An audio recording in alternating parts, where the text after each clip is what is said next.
My name is Morgan McSweeney. I was a former Chief of Staff to Prime Minister Keir Starmer from October 2024 till February of this year.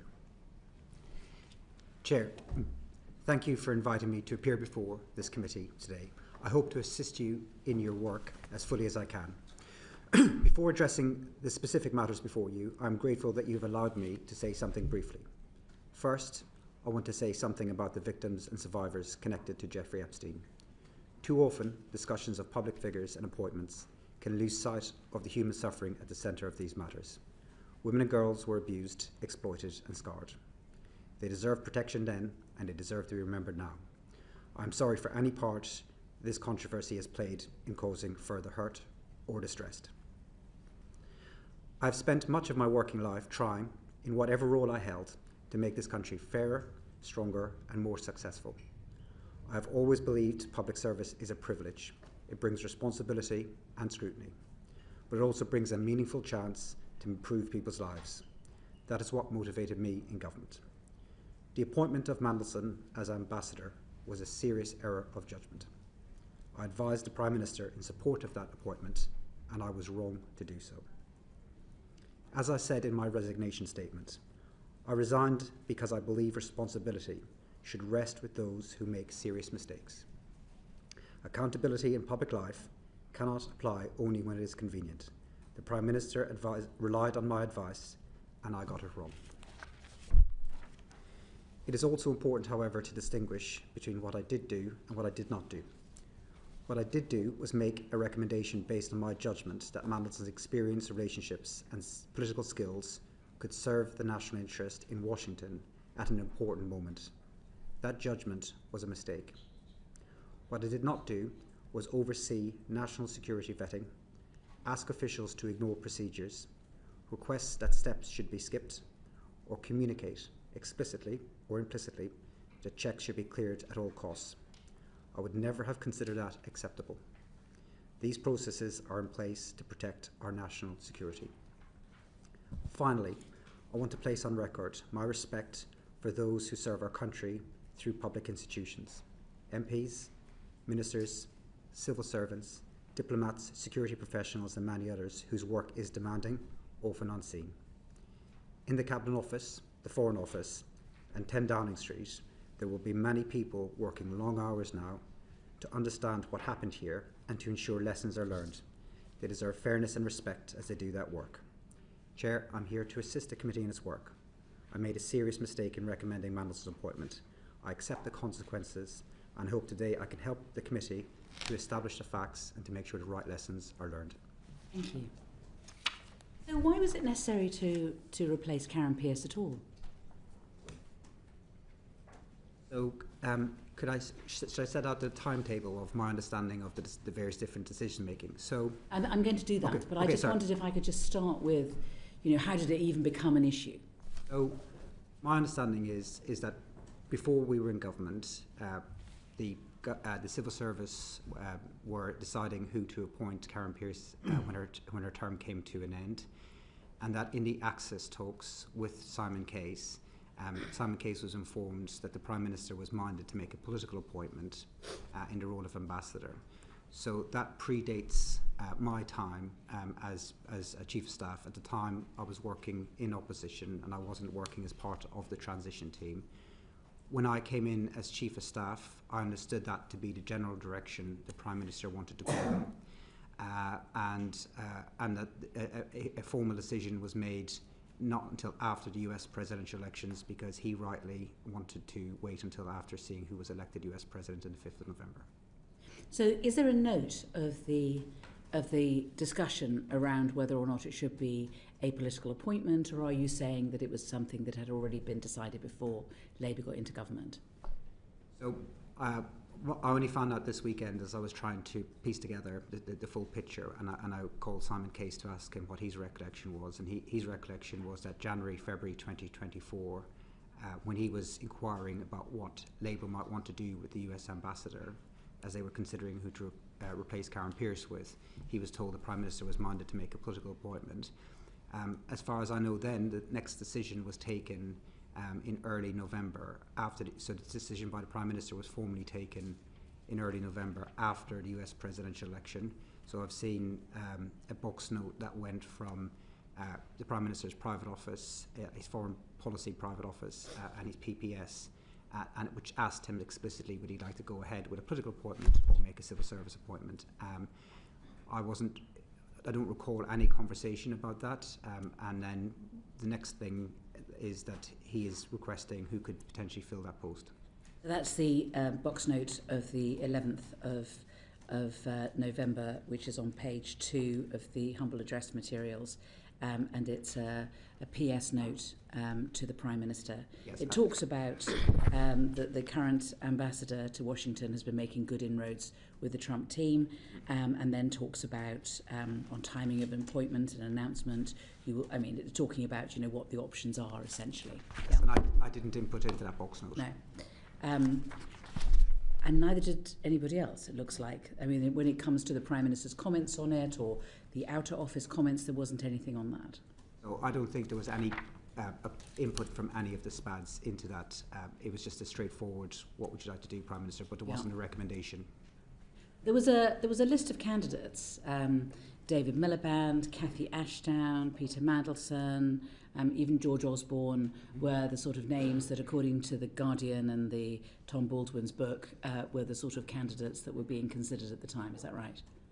Those sound like the right names to me. I think that I don't recall there being much discussion ahead of the US presidential election. I think the Prime Minister wanted to rightly wait to see the outcome of that.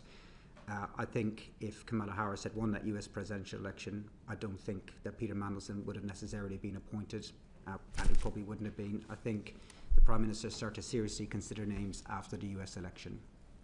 Just so that we get the timeline right, you became head of office on the 6th of October. Yes. You really wanted Peter Mandelson to be the ambassador, didn't you?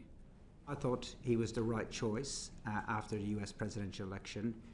The reason why I thought he was the right choice is because Britain was exposed, the UK was exposed after Brexit. We left the European Union without any US trade deal.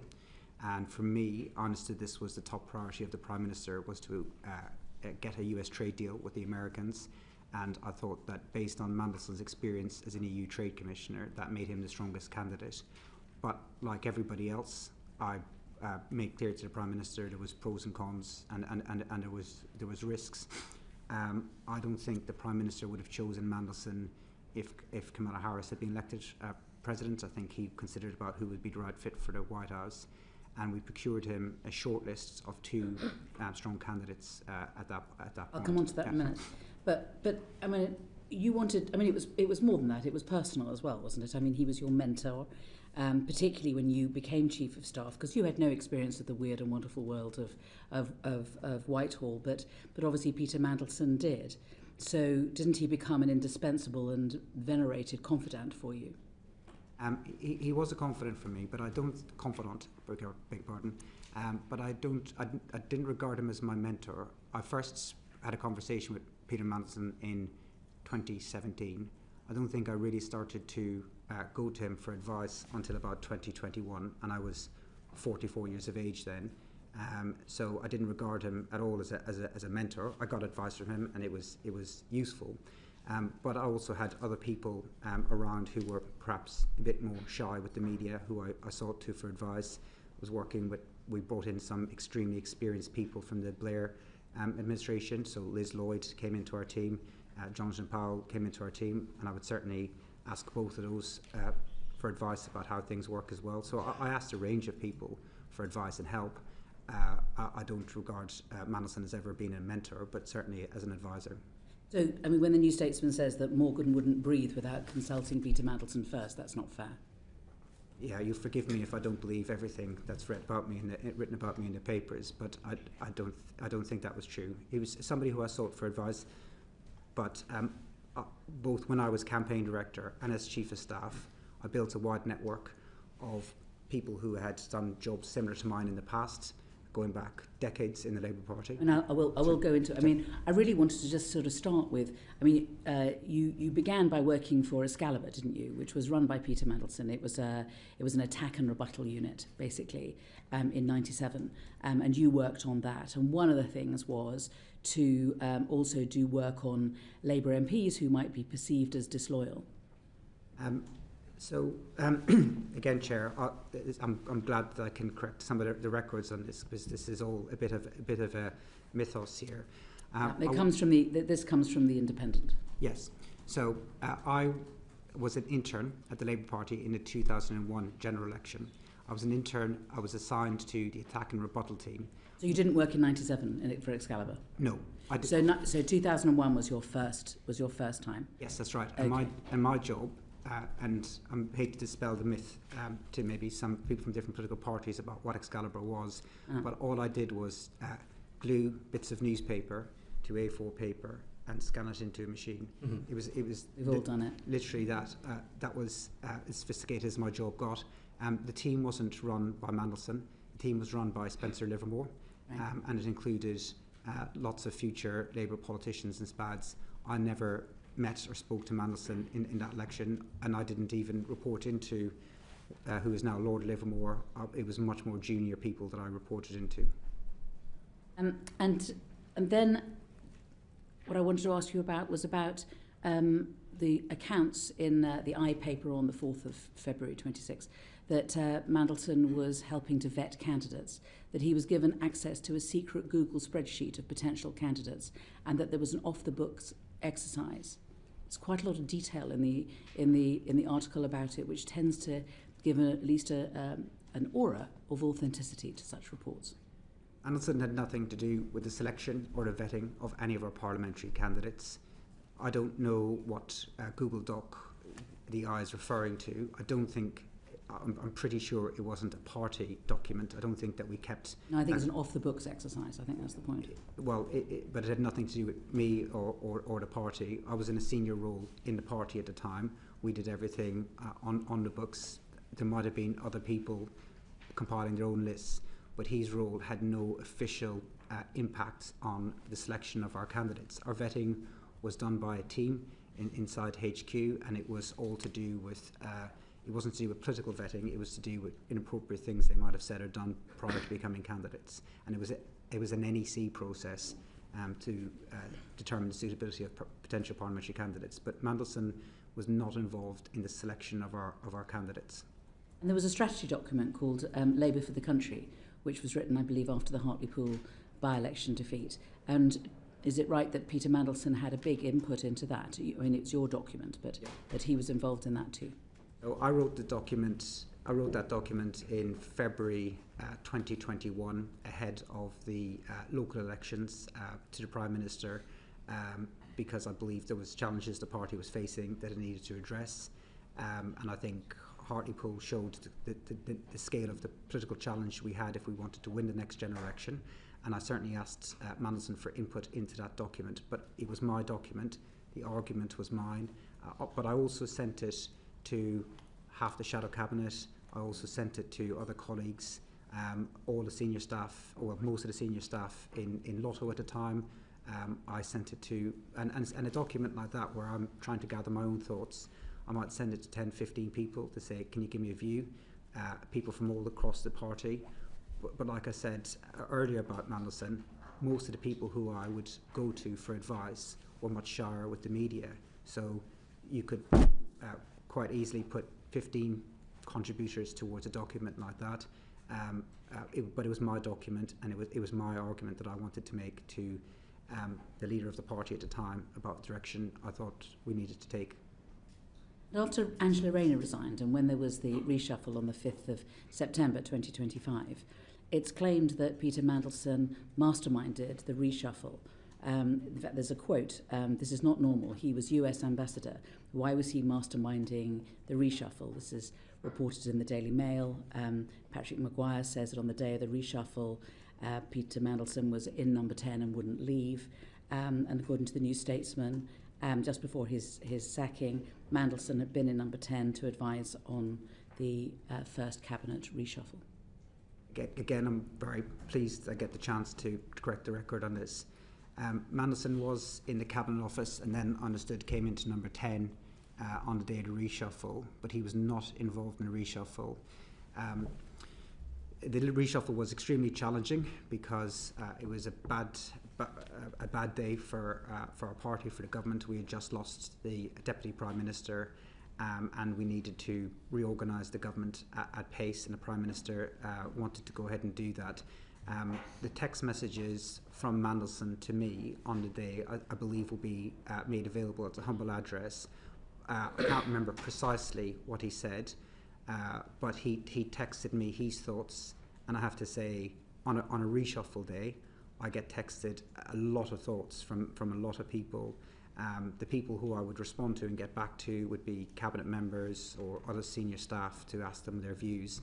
I did not respond to any of Mandelson's texts. The text messages set out ideas of people that he thought should be in particular positions. None of his suggestions actually came out to be the case, so his ideas were not followed up. I don't mind getting ideas, but I didn't have a conversation with him about his ideas. He asked me to see me. I don't think I actually bumped into him. I may have done, but I definitely didn't discuss the reshuffle with him. The only text back from me to him is at the end of the day, where I said, look, I thought we did well considering the circumstances today, but I did not take him up on his offers of advice, and I did not act on any of the advice that he gave, and I did not ask him his views on any ministerial appointments. And so, are any of your text messages to Peter Mandelson, or not, going to be available in the humble address? Yes. And why is he texting you if you're both at number 10 on the same day? Because he's not in the room. And you didn't bump into him? I might have bumped into him. I don't recall, but I certainly didn't ask him his views. And at the point that he texted me, so the way, and this was my only government reshuffle, there is a big gap between the Prime Minister taking a decision and then the media hearing about it, because we go through a number of processes, especially we have to go to the palace before it's announced publicly to ask the King's permission. So by the time we get to the afternoon, all of the work is done and you're making phone calls, and where the staff move on to is the next day. People text me. I don't like, and they're entitled to do so. I mean, it will be backbench MPs, it'll be ministers, staff members, ex-staff members, journalists, and they will all text me their ideas. Everyone has an idea of how to make. This is the American. This is the ambassador to the United States of America. He's in number 10 on the day of a reshuffle. I mean, it does look odd. At the very least, will you accept that? It wasn't a planned reshuffle. If we had all hoped the day before that the former Deputy Prime Minister Angela Rayner would get cleared and that we wouldn't have had to do a reshuffle. That was our hope. Had Laurie Magnus gone another way, we wouldn't have had a reshuffle at all. So Mandelson wouldn't have been able to just arrive out of thin air. He happened to be in the Cabinet Office that day, and I don't know why he walked into number 10. But in the room which we were organising the reshuffle, there was the Prime Minister, there was the Chief Whip, I think, came in once he had been appointed new, or maybe he was there the next day, and then there was a handful of his senior staff. Mandelson was not in the room.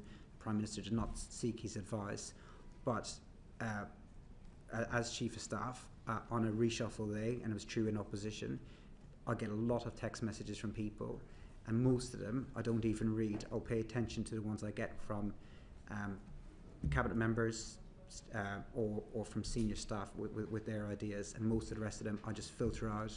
And at the end of the day, I go back to them and say thanks for your input.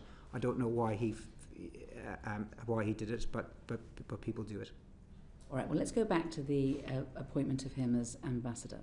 So there were a number of problems before he could become ambassador to the United States. I mean, the first being that he wanted to be Chancellor of Oxford and ambassador at the same time. So, I mean, he said on a podcast, the Times pod on the 12th of the 11th, 24, that he thought that he could do both jobs. Now, is it right that you asked for official advice on whether or not the role of ambassador to the United States could be part-time? I don't recall, but I don't recall that I asked if it could be part-time. So I'm relying in particular on an article in The Observer on the 4th of February 26. Morgan McSweeney sought official advice over whether Peter Mandelson, who resigned from the Lords this week in disgrace, could be the UK ambassador to the US and Chancellor of the University of Oxford at the same time, sources have claimed.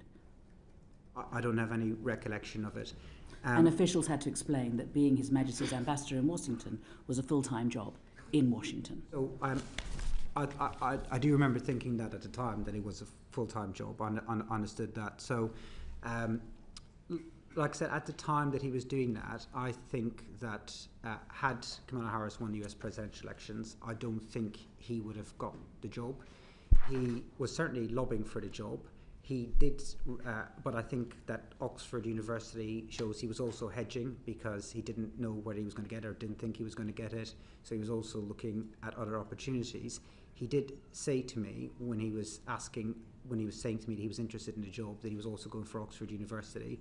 And my view to him was these are incompatible. I don't see how you could do both.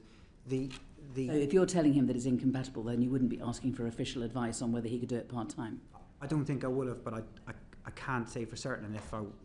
Why wouldn't you remember something like that? I mean, it is pretty interesting. I can't remember doing so. So I think you're right. I'd remember it if I would have, but I can't remember ever doing so. Okay. I mean, one of the other problems was that Keir didn't like him. I mean, again, for the New Statesman, Keir doesn't even like him, and never really has. He's not Keir's sort of person. And the Foreign Office definitely didn't like him, as far as we can tell. And then, of course, there's all the red flags. So all of these things are problems, getting in the way of Peter Mandelson becoming ambassador. But you still wanted him to be ambassador, right? At the time in Downing Street, there was conversations about who could be the best candidate, and names were considered, and most people were making pros and cons arguments. I have to say, I know that a lot of people now say they told the Prime Minister they were against it at the time. Everything I know about how the Prime Minister works is he will consult widely, he will take a lot of views on, and if everybody else was opposed to this appointment but me, he would not have made an appointment such as that. He does like to try to build consensus within his team and to get a wide range of views, and he doesn't just listen to one person on it. He certainly spoke to other ministers, other senior staff, and took his time reaching the decision that he reached. Can I suggest something to you? That you wanted him to be ambassador, and so what you did was you bided your time for the first 6 weeks after your appointment of head of office, and then you went for it. I mean, as Jonathan Powell has said, it was weirdly rushed. I don't think it was rushed at all. What I would suggest is that it was part of a strategy. It's used in warfare, it's used in boxing, it's used in political campaigns. You go fast and you go hard and you confuse your opponents and you get what you want. You appreciate that. I mean, you are an expert in strategy. I mean, that is a strategy that is used sometimes. That wasn't any strategy that I deployed. When I came in as Chief of Staff, we had big challenges in Downing Street. We had to reset Downing Street. We had a new PPS. One of my priorities was hiring more senior staff into the building because I thought we didn't have enough experience. We had a budget coming up. Most of my time at that time was completely immersed in the budget because I think, from my recollection, we were close to OBR deadlines. These were the kind of things that I was most concerned about, not who the ambassador was. When there wasn't detailed discussions that I remember ahead of the election because we were waiting to see who was going to be elected. So Trump is elected on the 5th of November. Yeah. And what I would suggest is that on the 27th of November, when Mandelson has not been elected as Chancellor for Oxford, it was at that point that matters began. And that so you had between the 27th of November and the 4th of December when the due diligence started. So it's very quickly after Mandelson is available as a candidate, we're doing due diligence. And we did due diligence not just for Peter Mandelson, but for another candidate at least as well. Is that right? Yes. And then we've got in between the 4th of December of due diligence being done and the 11th of December. And on the 11th of December, according to one of the box notes that we've seen, Mandelson's now the leading candidate. So what happened between the 4th of December and the 11th of December for Mandelson to become the lead candidate? What happened in early December? So I would disagree a little bit with the sequence of events. Before a consideration was given to who should be the political appointment, the first thing that had to happen was the Prime Minister himself had to decide that he wanted a political appointment or did he want to go ahead with a civil service appointment. I didn't write into that box note. I think neither did the Prime Minister. Well, I can't speak for what he wrote and didn't wrote. I can speak. You're in charge of his office. There's no note at any stage of, as far as we understand it, unless something, we're about to get something, of the Prime Minister making a decision that he wanted to have a political appointment. There's no note of that or the thought process in relation to that. And then there's no note, oh, actually, I've now thought about it, I want Peter Mandelson. There's no note from the Prime Minister on that either. So if I take each one of these decisions separately, the first decision he had to make was, did he want a political appointment or not? And I didn't write into that note that I thought that there should be a political appointment. He would have made his decision and he would have told his PPS what he wanted to do, and then his PPS said, now we need to procure candidates. So he could have gone in a different direction at that point, and that would have been the end of it, and we'd have gone ahead with appointing a civil servant as ambassador. So he could have gone in a different direction. I didn't have any strong disagreements with anyone in number 10 that I can recall. Like everyone else, I could see there was pros and cons in the appointment, and I worried that it would go wrong. So I didn't try to push anything through. We procured two strong candidates for him. One was Mandelson and the other was George Osborne, the former Chancellor of the Exchequer, who I'd met as part of it.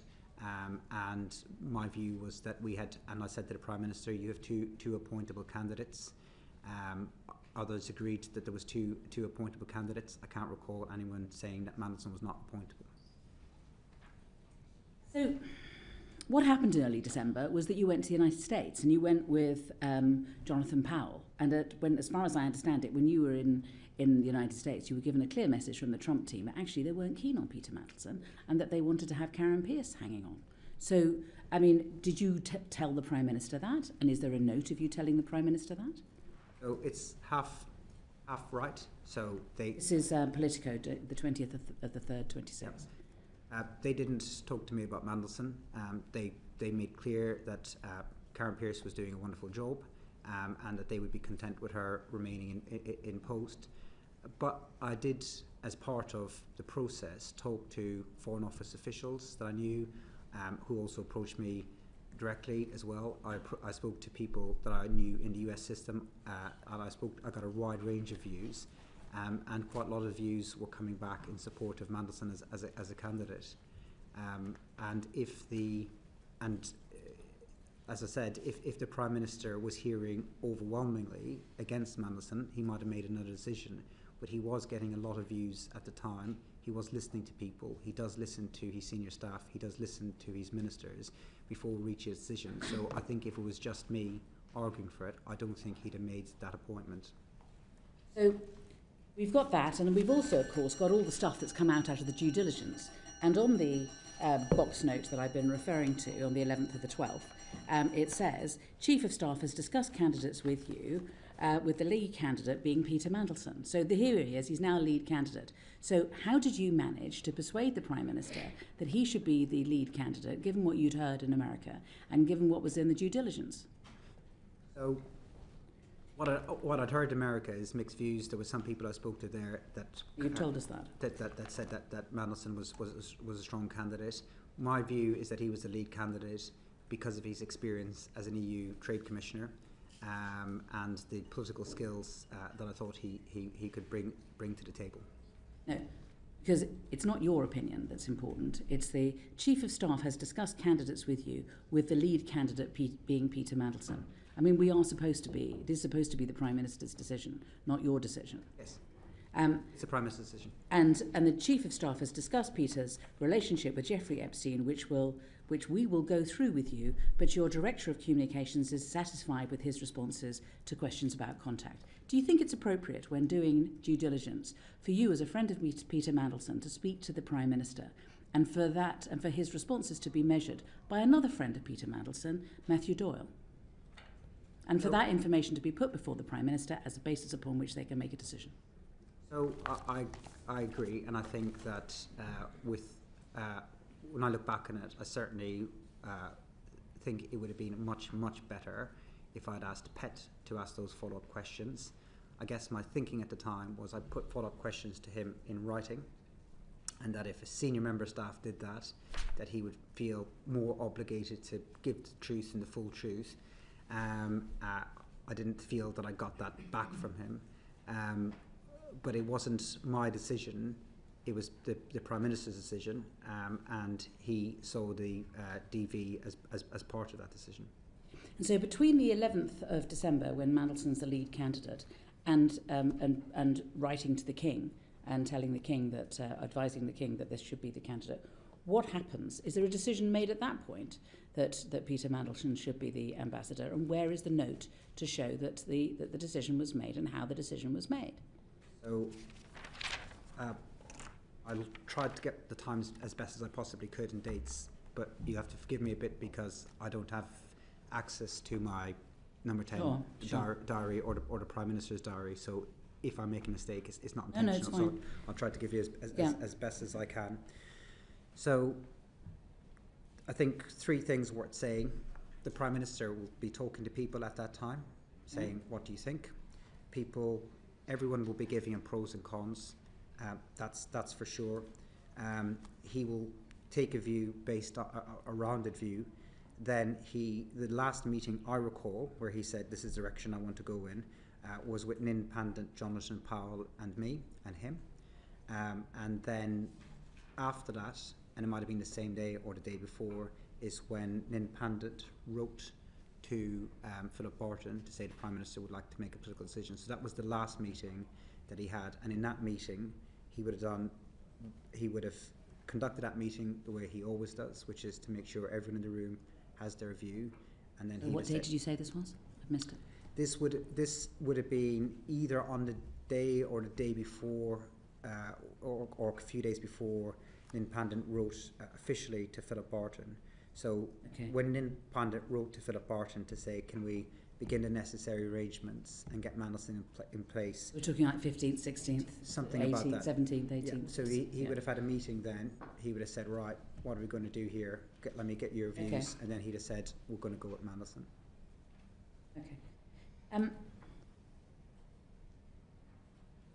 During those 7 days, was there an agreement between the Prime Minister, between you, that what you should do is tell the King, tell the incoming President, announce the fanfare, but all of it always knowing that it would depend on his vetting?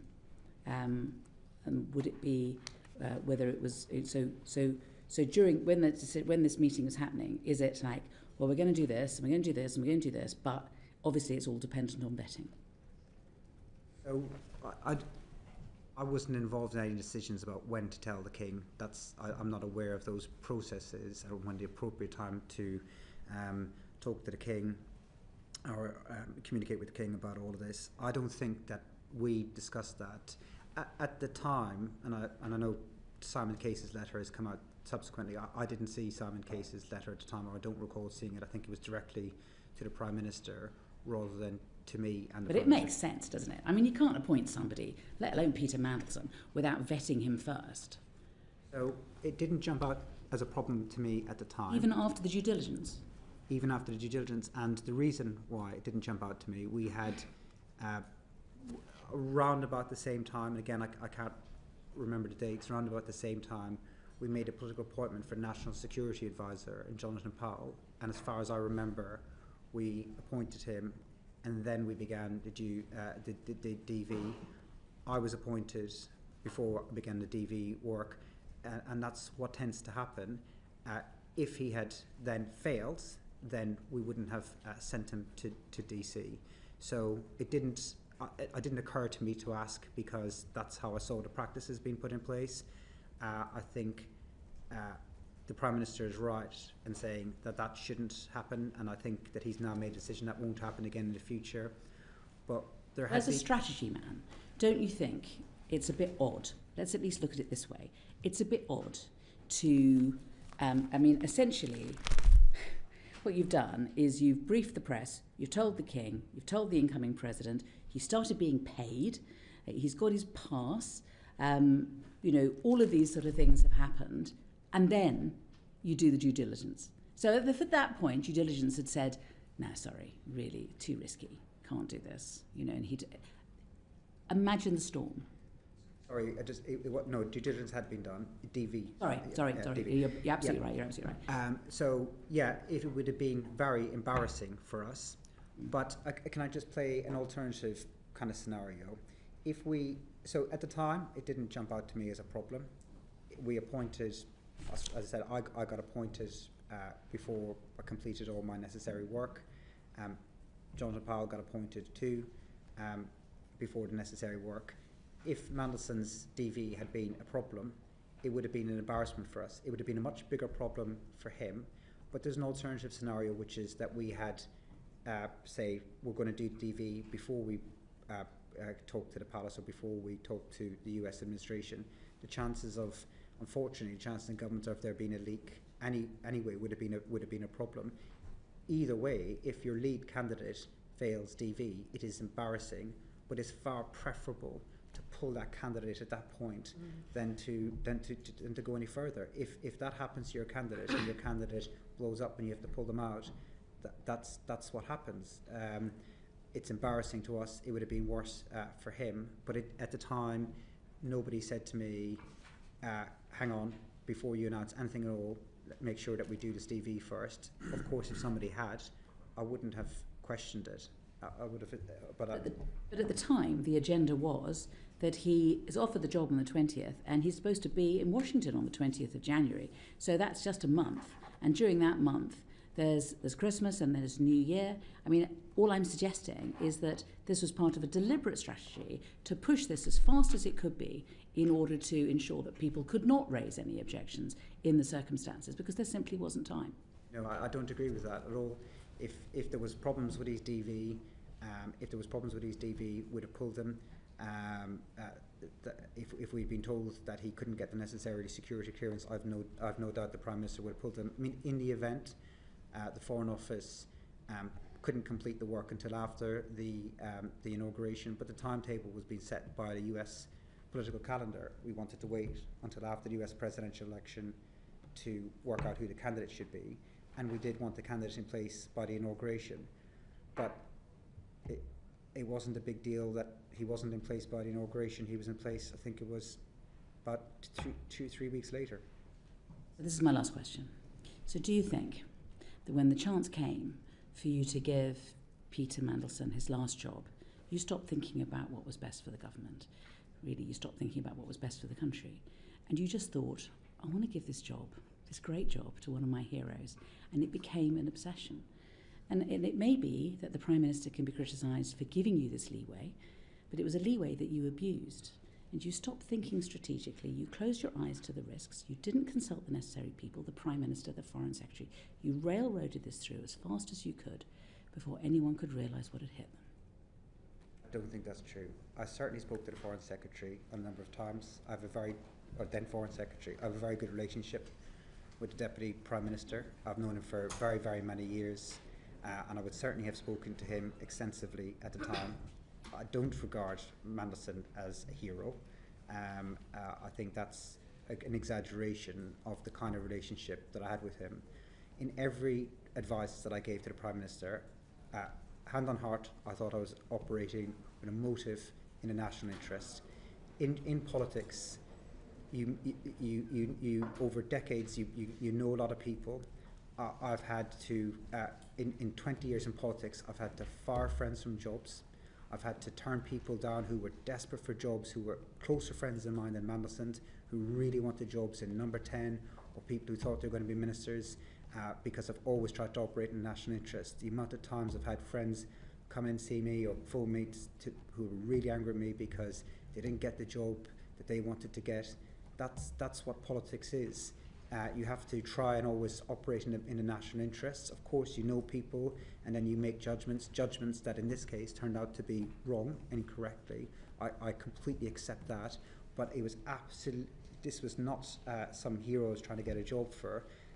I thought that his skills as an EU Commissioner would help us to get the trade deal that I think the country needed, because we were very, very exposed after Brexit, and getting that trade deal right was very important. I thought he had the skills to do it. I made the wrong judgment. I completely accept that, but my motive was always in the national interest. Afri, you want to do a follow-up, and then I'm going to Sir John. Is that right? I had a few follow-ups. Oh, well, I'll go to Sir John first, and then I'll go to you, if that's all right. Thank you, Chair. Can I just be clear? The Prime Minister had decided that he wished to make a political appointment. Was it you who first said, Prime Minister, I've got the perfect candidate, Peter Mandelson? I think the first person who put Mandelson's name forward was Mandelson. Directly to the Prime Minister, I want the job? Or I think he talked, I don't know if he spoke to him. I think he talked to a lot of people, making it clear that he was interested in the job, including, I'm sure, possibly even members of the press. But yeah, that's where that came from. I don't remember the Prime Minister asking me a view prior to the US election. I think, but I can't remember, but I think he was keeping his cards close to his chest, waiting to see the outcome of that election.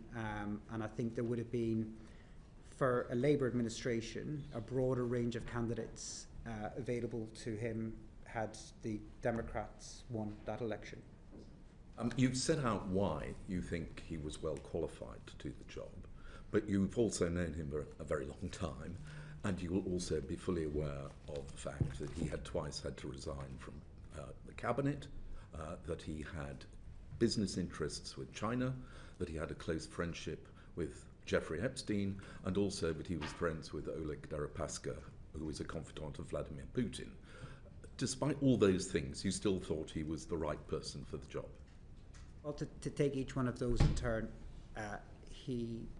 after his last resignation, he had rebuilt a reasonable reputation for himself. He had gone as an EU Commissioner, and as far as I was aware at the time of his appointment, and I don't know what will subsequently come of their own investigations, but he had a good reputation. He was seen to have done a good job as EU Commissioner. Then he came back into British politics and served as a very senior member of Gordon Brown's premiership, Gordon Brown's government, and again at the time was well regarded as a senior minister in that department. So he had done these two big political jobs long after his last resignation. It's why I think that a lot of the media and a lot of other politicians at the time thought that this was the right appointment for the country. The nature of the relationship that I understood he had with Epstein was not a close friendship. How I understood it at the time was a passing acquaintance that he regretted having and that he apologised for. What has emerged since then was way, way, way worse than I had expected at the time. And it was when I saw the pictures, when I saw the Bloomberg questions in September 2025, I have to say it was like a knife through my soul. I did not expect that level of connection that he was talking about there. As for the other issues that you're raising, I thought business interests would be dealt with in the Foreign Office, so people look at things like conflict of interests. When we appointed SPADs who have business interests, Cabinet Office and PET would deal with that, so that wouldn't be something I would deal with as a Chief of Staff. And if there was any national security issues whatsoever, then my assumption on that was that would be dealt with by DV, and if there was any national security issues whatsoever, we would then be told if there was a problem, and then the Prime Minister could pull the appointment. So from what I knew at the time, I thought he had re-established himself as a credible political, senior political figure in Europe and in the Brown government. I did not was aware of the extent of the relationship that he had, and I thought that these other issues would be dealt with at other parts of the process. Your discovery of the closeness of his relationship, you say, was a knife to the heart. But the box note says that you discussed with Peter Mandelson his relationship with Epstein, and that you then discovered as a result of that conversation, for instance, the fact that he stayed in the flat belonging to Jeffrey Epstein after Epstein had been convicted for paedophile offences. That wasn't a discovery that I made. But did you advise the Prime Minister of that? No, that was in the DV form. That was from DV? So, no, beg pardon, you're right. A due diligence form from PET. I wrote to Mandelson after the DD to understand from him in writing what his position was on these issues. That email that I sent to Mandelson and his responses from that, the Met Police are using as part of their investigation. When I was in number 10, I was told that we couldn't share either the questions or the answers to those questions or the email itself with the media or as part of the humble address process until the police were finished with it, because they said it would interfere with their investigation. And so I've stuck to that since I've left Downing Street too. But in your conversation with the Prime Minister about Peter Mandelson's relationship with Epstein, the subject of Mandelson staying in Epstein's flat after the conviction, that was part of the conversation. It's hard to answer that directly without saying what was in the contents of the emails. But my understanding at the time, I could maybe say about what my understanding was from hearing him talk about it and listening to his friends. My understanding at the time was that his relationship was a passing acquaintance that he knew through somebody else, that he's the way of he's describing it was that he realised that it was a mistake, he deeply regretted it, he broke it off many years before. He wasn't advocating for the guy or defending the guy in any way, and you take all of these things into consideration. What then emerged as the relationship in September last year was not the relationship that I was led to understand. It was very, very, very different. Can I ask about the two notes that went to the Prime Minister from the private office about the appointment? In each case, they've been released under the humble address process. They are completely blank other than the submission. There is no comment. The Prime Minister has not indicated any view. Now, I've worked in Downing Street, and box notes go up and they come back down with a comment. It may only be a tick, but there is something to indicate that the Prime Minister has taken a decision. In this case, there is nothing to indicate that the Prime Minister has taken a decision. Why not? I can't answer the question. So the box notes usually come back into the civil service, and then I get informed what the decision is. He may, and sometimes he did do it verbally, but I can't answer why there wasn't anything in the box. So I would make submissions into the box the same as the other special advisors. They would be collated by his PPS, then they would go to the Prime Minister, and then the Prime Minister would send it back through the system. I didn't ask to see the box note. I would sometimes ask to see a box note if I was unsure what the decision was, or if I wanted to understand a bit more about his thinking. But generally speaking, I just took whatever the civil service said. But I don't know why he didn't tick. Maybe he spoke to his team. Well, that's the alternative, that he didn't indicate in writing. He said, I would like to have a meeting to discuss this. But if such a meeting took place, there would be a record of it. And there is no record that has been released. Again, I can't answer as to why that was. I wasn't the person who was keeping records. But in terms of his decisions, I would always make sure, in any decision, including any of this, that the PPS would always be present to be able to give reviews and to make sure decisions were properly recorded. But I wasn't the minute taker. I wasn't. So how did you discover that the Prime Minister had decided to go ahead with Peter Mandelson? I believe that, from my best recollection, that there was a meeting in mid-December, and he told us that that's what he wanted to do, and then Nin Pandit took his decision and passed that on to Philip Barton.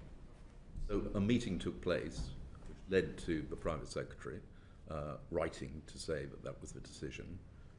Is there a record of that meeting? I don't know. I don't have access to that information anymore. It's just your job to make sure that minutes are taken of meetings.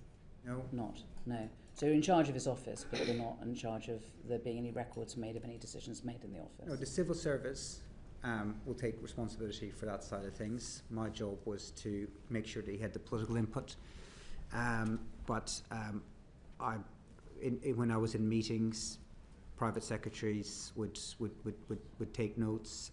How those notes were recorded and circulated, I didn't ask around the detail of it. I just always assumed that they would be properly recorded and shared with the appropriate people.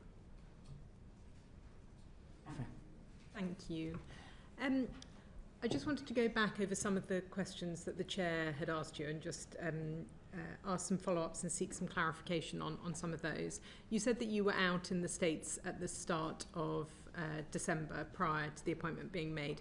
When you were out there, in the conversations that you were having kind of offline, did anyone raise with you concerns that they had about Mandelson's business links with China? No. Okay. So thinking about the security vetting, we heard from Sir Philip Barton that he told us there was no contingency plan in place if security clearance wasn't granted to Peter Mandelson. Had you considered the possibility that clearance would be denied, and had you put any contingency plan in place? I didn't have a contingency plan in place, but I was always aware that somebody could fail security vetting. Was always aware that that was a possibility for any appointment that we made, yes. Aware, but did you consider it? Did you kind of actively think this could happen in this case? No, and if it had happened, we'd have withdrawn the ambassadorship. It would have been a political embarrassment, and then we'd have gone on with probably what it's hard to guess. We'd have asked Karen Pierce, I think, to stay on probably, and then we'd have thought about what would be the next steps. You clearly felt that Peter Mandelson was the right person for the job. You'd recommended him to the Prime Minister, although you have said that you believe the Prime Minister would have sought a wide range of opinions. Despite the fact that you ultimately resigned over your advice to the Prime Minister, would you say that he was the person in full knowledge of all of the information who made the decision to appoint Mandelson to that role? He had all the knowledge that I had, but I don't know what other knowledge, and this is part of what this committee is looking at, what he should have otherwise have been told or not told, but he had all the knowledge that I had, yes. And that he was the one who ultimately will have made the decision, not being persuaded or kind of doing what somebody else wanted him to do? Yes, the Prime Minister takes the decision, yes. Okay. So, Sir Oliver Robbins, who obviously is the former Permanent Under-Secretary at the Foreign Office, he has now lost his job. And the PM said when he was asked that he didn't accept the explanation as to why he overruled the verdict of security vetters, and that's why he sacked him. Do you think somebody should be sacked for an error of judgment? Sorry, if I could add one last thing to your previous question, if that's okay, which is that the Prime Minister was aware of everything that I was aware of, but the Prime Minister wasn't aware of enough, not because of advisors or civil servants, because Mandelson himself wasn't open enough with him. And that really is the big problem in all of this. And Mandelson said, this is everything, and defended himself on the truth, I don't think that he'd have come close to being appointed. So the Prime Minister did not have enough information because Mandelson did not share the necessary information with him. He had ample opportunity to do so and did not, and that is where, above all else, that is where this was let down. If he had been honest, like any other person, and the thing that I always thought about Mandelson was I thought he cared about his party and he loved his country. So banked that he would at least be honest with his Prime Minister in such a post, and I think that's where really it was let down. So I don't think that the Prime Minister had all the necessary information to make the decision. Sorry, I've now forgot your next question. Beg your pardon. That's okay. And thank you for your answer on that. I must say it appeared to me that there was a significant amount of information that had come forward in the due diligence, but I think there may be some questions from others on that, so I won't push on that now. My question was about Sir Oliver Robbins and the decision by the Prime Minister to sack him. And I wanted to know, given the reasoning that the Prime Minister gave in the chamber, do you think that someone should be sacked for an error of judgment? I can't really comment on what happened with Oliver Robbins. Sir Ollie, I had left Downing Street at the time, but I know how the Prime Minister works, and I think whatever decision he takes, he will always have been weighing up everything, including listening to people. But I can't really comment on that decision because I left Downing Street at the time. So you think that he will have sought sufficient information that he wouldn't have needed to carry out a fuller investigation, but perhaps suspending him rather than immediately sacking him from the job? I can't say what he did and didn't do because it was after my time in Downing Street, so I'm not privy to any of this information. But how the Prime Minister works, yes, I think he'd have got the necessary information before reaching a conclusion. And I just wanted to check, because you talked about the process that Jonathan Powell had gone through, as far as you understood, in terms of going through developed vetting before he took up the political appointment of being National Security Advisor. But I understand prior to that he was already a special envoy for the British Indian Ocean Territory. Would he not have had developed vetting in that role? I don't know. Okay. And just wanted to ask you a couple of final questions in relation to Matthew Doyle. We heard from Sir Oliver Robbins that the Prime Minister had inquired, as I'm sure you're aware, about a diplomatic role for Matthew Doyle. Why do you think that the Prime Minister didn't want David Lammy, who was the Foreign Secretary at the time, to be told about that request and those inquiries? So it was what was happening at the time was it was clear that Matthew Doyle's time in government was coming to an end, and the Prime Minister wanted me as part of that to discuss with Matthew Doyle next steps, because these are difficult conversations, and the Prime Minister wanted me to convey to him that if he had wanted to stay in government, that he should consider doing so because he had extensive experience in government. The private office asked what vacancies that Matthew Doyle might apply for. There was no suggestion at any point that he would be imposed in. If he had wanted to work in the Foreign Office, Matthew Doyle would have had to apply for any of those posts the same as anybody else. The reason why, I'm sure, but it wasn't my email, but the reason why I'm sure the private office said please don't discuss this with anyone, including the Foreign Secretary, is because it was a delicate HR issue. Somebody's leaving their job. You don't want a lot of people knowing it. In the event, it wasn't something that was taken very seriously. It was as Matthew Doyle was leaving, and I'm having that conversation with him. People don't really engage in that conversation because it's a tough thing. And I'm saying, look, and I would have said to him, there are jobs coming up in the Foreign Office you might be interested in, such as these kind of things. But he didn't actually engage in that. He didn't seek to apply in any of that. He said he wasn't interested in any of that. He was in a senior job as Director of Communications. My understanding at the time was that it wasn't unprecedented for SPADs to apply for and get foreign policy jobs, such as Ed Llewellyn under the previous Conservative government, but it wasn't something that we talked about a great deal. He didn't apply for any jobs, but for reassurance, he would have had to apply the same as anyone else. And had he said he wanted to apply, absolutely at that point the Foreign Secretary would have been involved in that conversation. But the reason why the private office didn't want it shared around was because it was a sensitive issue for exiting somebody from their job. If your answer is that he would have to apply in answer to an advert, like anyone else, like equal opportunities policy says, then why does anybody need to ring anybody else up?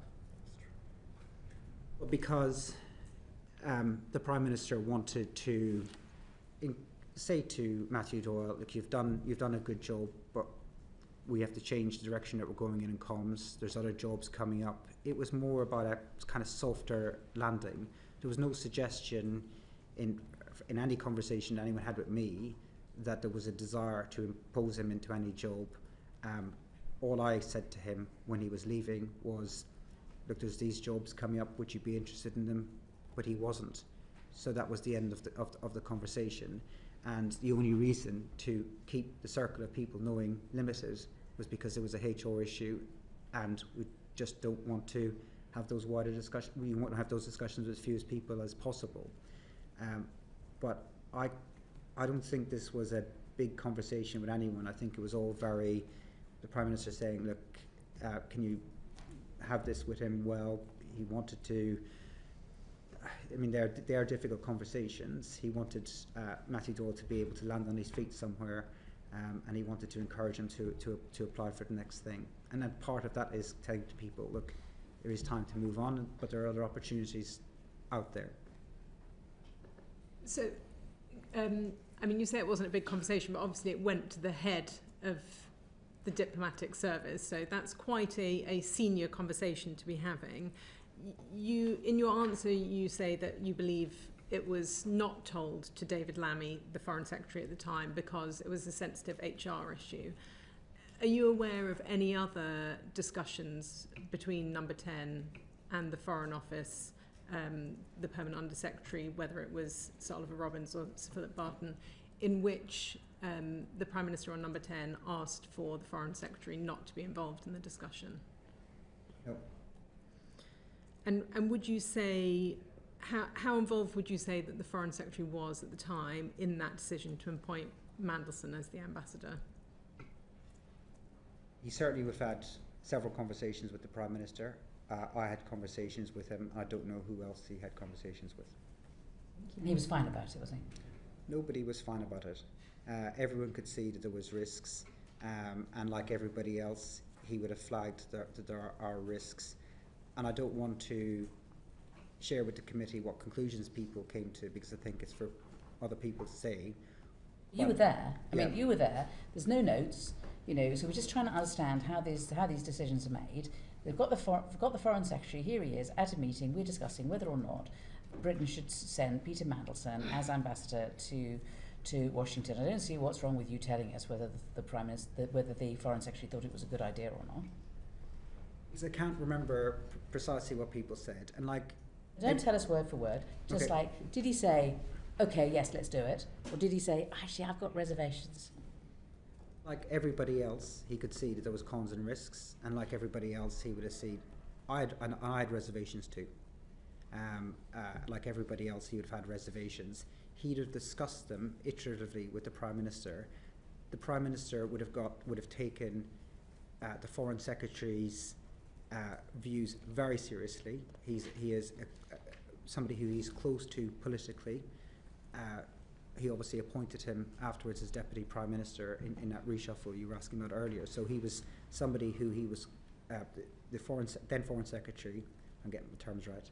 The current Deputy Prime Minister is somebody who the Prime Minister is close to, would have got his views. He would have also got his views of senior staff and other ministers.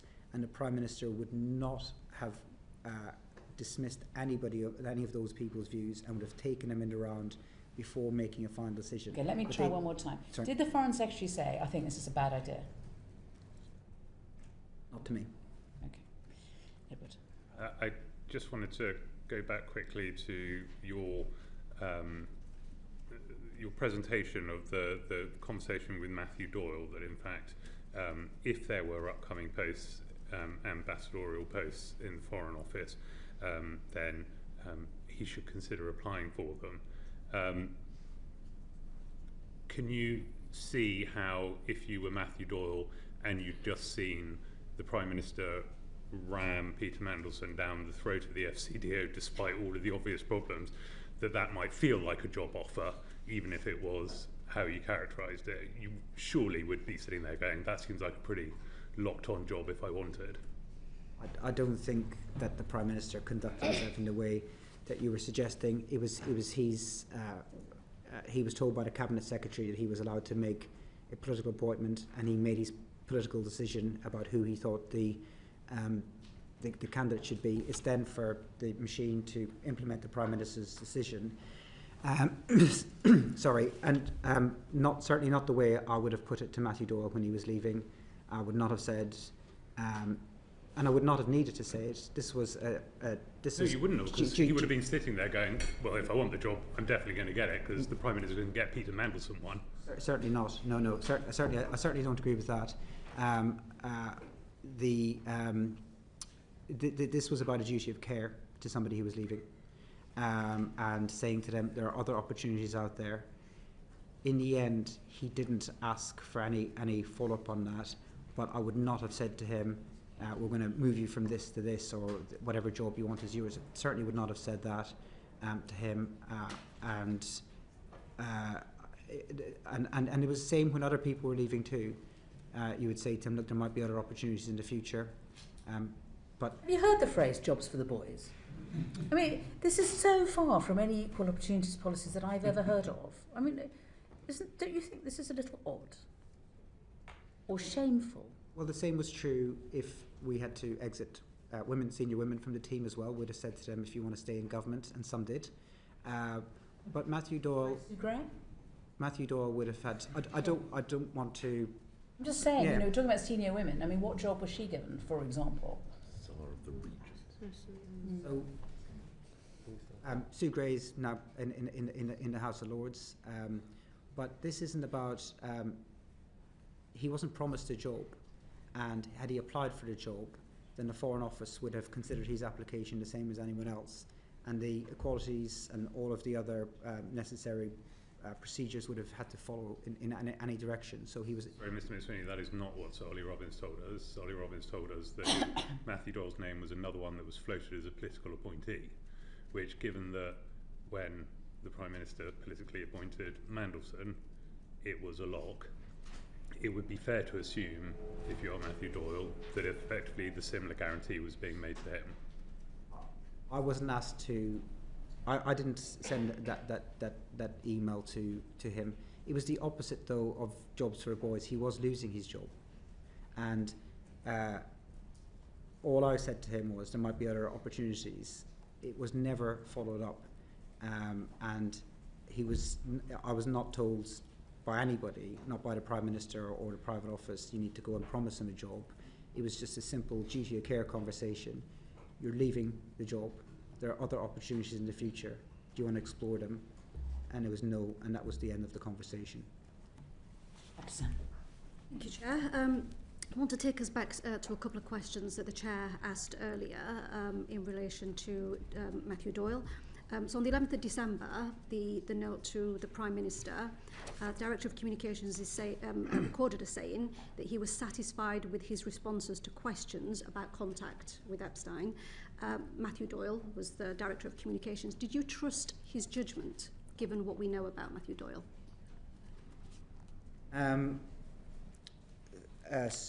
Trust his judgment, given what we know, beg your pardon.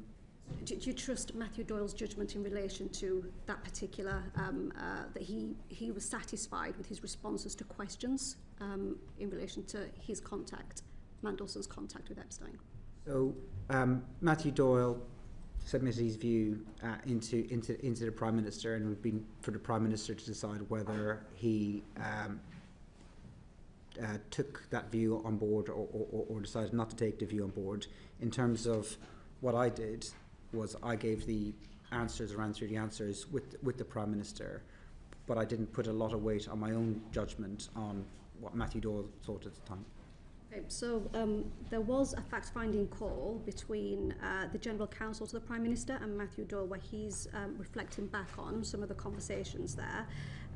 It's noted there that Lord Mandelson is a personal friend of Matthew Doyle, and that he had a number of conversations with yourself, many of which were one-to-one, and there was quite a lot of back and forth, which resulted in 3 specific questions. What were those 3 specific questions? So they were all questions that came from wanting clarification around the due diligence report, and on the point of who should have been asking him those questions, it's my view now that we should have asked PET to ask those questions.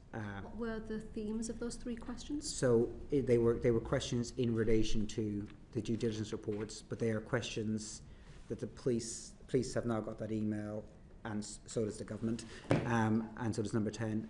But they've asked for. At the time I was in number 10, I was told that the police did not want these questions or their answers released. They will be released as part of the as part of the humble address process, but when the police are finished with it. So until then, I don't feel that I can say what the questions were.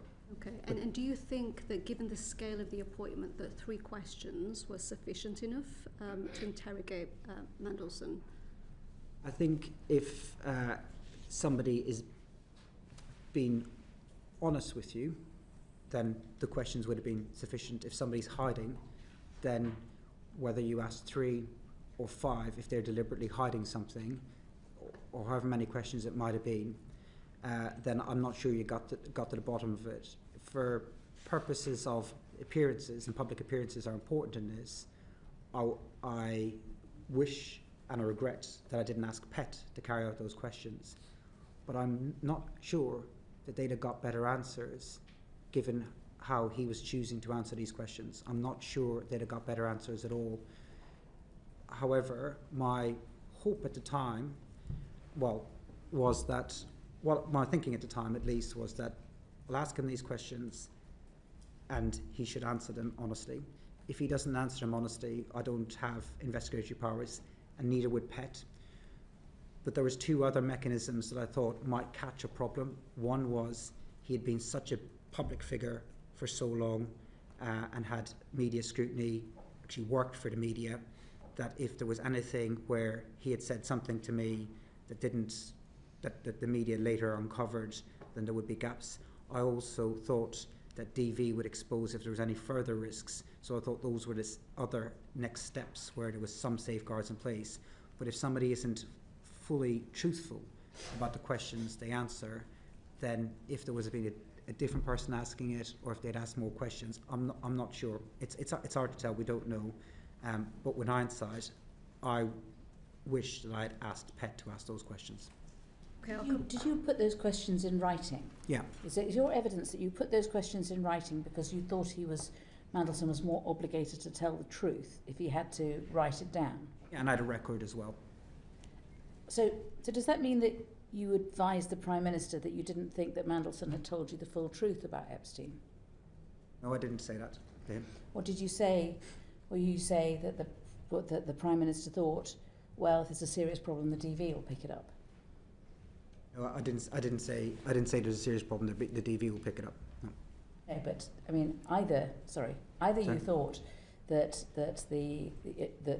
Mandelson was lying to you about Epstein, and presumably you told the Prime Minister that, or you thought, well, or the Prime Minister thought, well, okay, he's lied, but let's make sure, but the DV will pick it up, so that'll cover us at that point.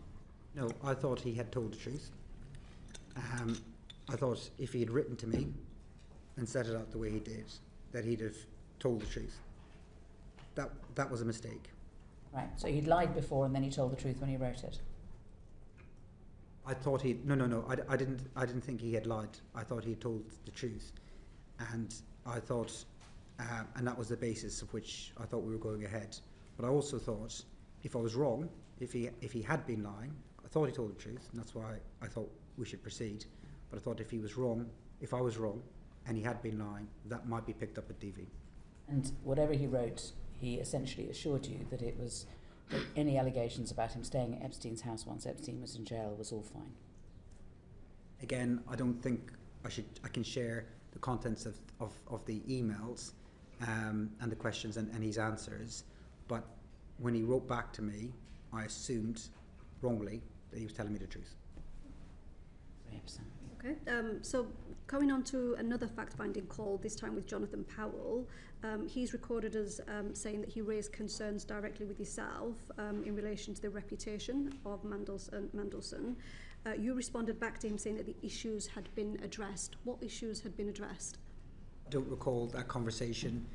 Like everyone else, Jonathan Powell was saying that there was pros and cons, but I don't recall that conversation. You don't recall any issues being addressed? No. Okay. So I'll take us now to areas of conflict of interest in the due diligence checklist. So you said earlier that nothing jumped out at the due diligence stage and that you weren't aware of the extent of the problem. Did you look at the due diligence checklist in detail that was provided? So things jumped out as a problem, but nothing jumped out as made a problem in the regards that we hadn't done the DV yet. So I assumed the DV process would happen following the Prime Minister's decision. It didn't jump out at me that it was public, that that's who the Prime Minister's preferred candidate was before we did the DV. On regards conflict of interests, my assumption was that would be picked up with the Foreign Office when he was being employed, because when we had SPADs appointed who had business interests, that would be picked up by the Cabinet Office and not dealt with at a political level. Okay, so in the due diligence checklist under professional financial relationships, it says that the retained role and interest in Global Counsel would have to cease, come to an end. Did you make sure that that took place, or at any point did you question that? I left all that to the Foreign Office because that's not my skill set or expertise. I wouldn't know how to even manage that. Okay, and then in relation to reputational risks, so again, earlier you referenced that nothing jumped out at the due diligence stage. Did you have the chance to read the 2019 report commissioned by JP Morgan? Sorry, just again, it did jump out at me this was a problem. What didn't jump out as a problem was that we had yet to do DV. So I can't recall reading it, no, but I recall thinking this is a problem and we need to ask some follow-up questions. Okay, so questions were asked in relation to the JP Morgan report, but not enough to cause serious concern. It wasn't the volume of questions. I don't think that was a problem. It was the nature of the answers and the lack of honesty. Did you see, have you read the emails between Mandelson and Epstein in the JP Morgan report? I can't recall reading them. Okay, I will reference some of them where Epstein says, was Peter helpful? These are all in the public domain and were from 2019. Was Peter helpful in relation to the intention to sell a government asset? Epstein emailing Mandelson saying, I like to see my suggestions come to fruition. In 2010, Mandelson shares the guest list for an event he's speaking at in Shanghai. Another email from 2010, Mandelson emails about Russian businesses. Were none of these emails brought to your attention as a serious red flag? No. Okay, so if these were not part of the due diligence process, did the Prime Minister have any understanding of the depth of concern that was raised in the report, the JP Morgan report? So he read the due diligence file. I don't know precisely what his overall views on it were. Nobody thought to bring it to the Prime Minister as well, the content of the report? Other than what I think he saw, I'm not that I know. Think that was a failing of your role as the Chief of Staff to bring it to the Prime Minister? I think that I would have expected due diligence to produce all the content that was available out there, and not for me to run a parallel process to look for other due diligence. So I didn't add my own further investigation to it. It was all in the public domain, so this is everything that the general public would have known. So this was not serious enough to require you to, first of all, look into the evidence, and secondly, report it to the Prime Minister.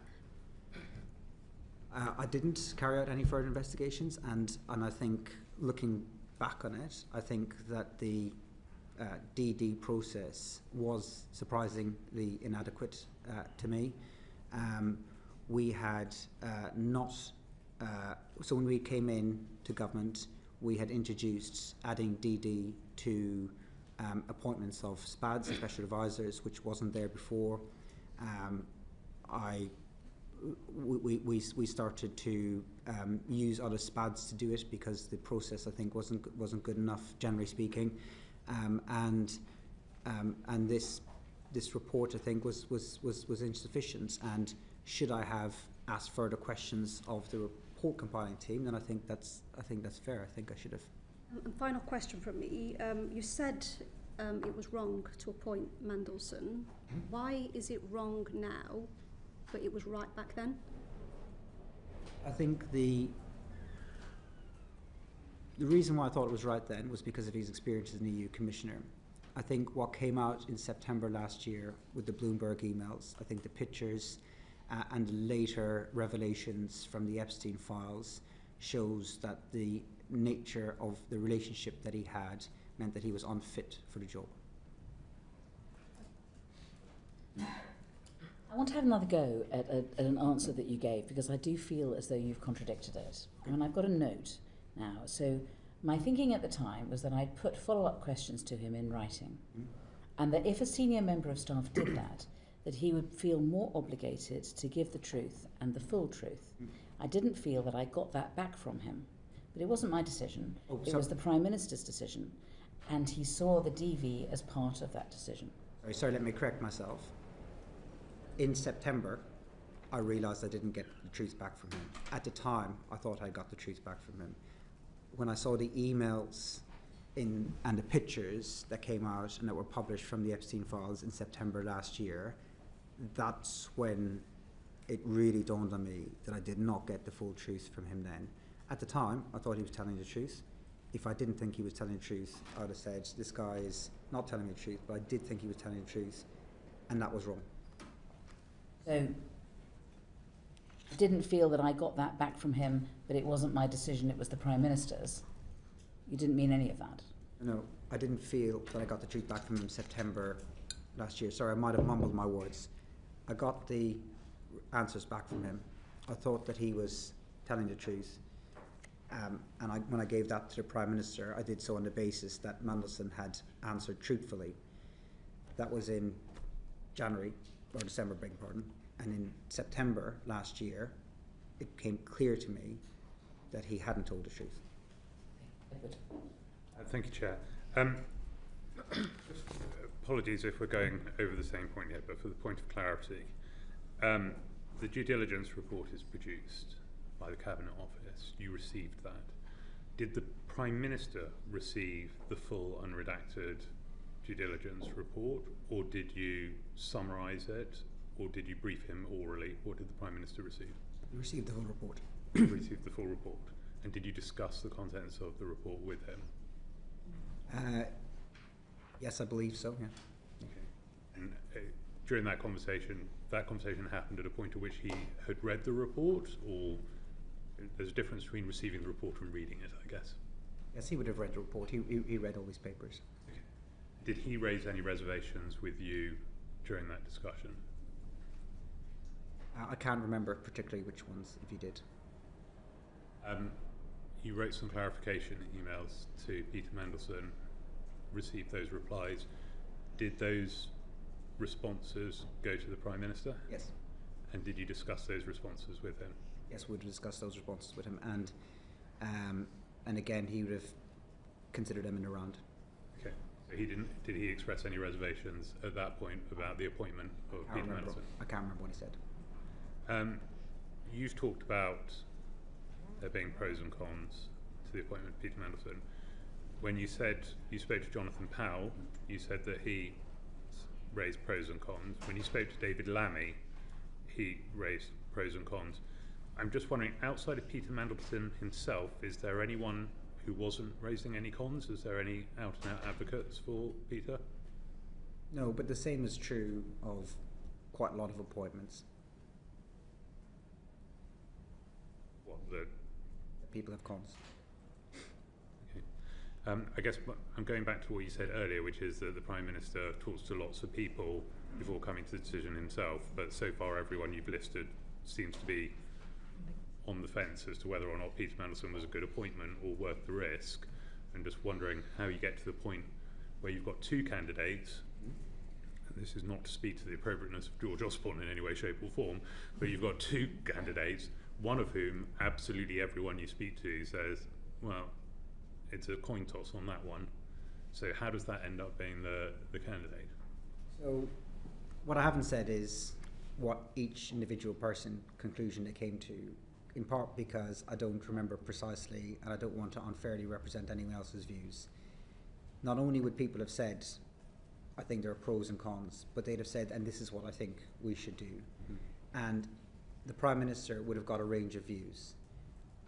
And he would have concluded based on the range of views which way he's going to go to. He would not have put up with people saying on the one hand and then on the other, so I'm going to sit on the fence. He'd have said, well, what's your view? What do you think we should do? And then he'd have got all those views and reached a decision. In the aftermath, I understand why people are mostly focusing on the cons that are raised, but I can tell you that there is no way the Prime Minister would just accept one person's view as being pro a candidate if everyone else had been against it. I think even if it had been you. Even if it had been me, yeah, absolutely, yeah. The Prime Minister has his own mind. He reaches his own decisions. Sometimes he takes advice from me and will go with it, and sometimes when I was there, he didn't.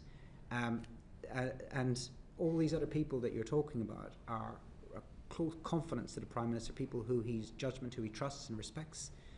People like Jonathan Powell, people like David Lammy, he's the senior staff that he has in Number 10. These are people who he takes very, very seriously. And sometimes as an advisor, you make advice and the Prime Minister goes with you. And that's what happened this time, and I'm taking responsibility for that advice. There was other times where I'd say, I think we should go in this direction. And the Prime Minister would say, no, I've got a different view, I've got a different candidate, or I don't like your candidate, and he goes in a different direction.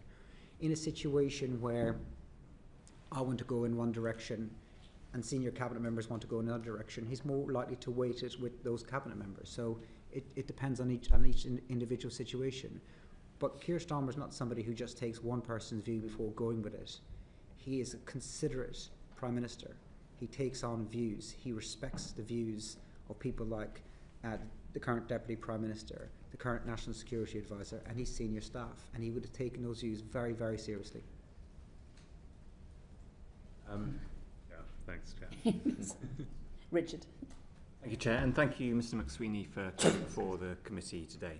I'd like to ask a few questions about communication between Number 10 and the Foreign Office.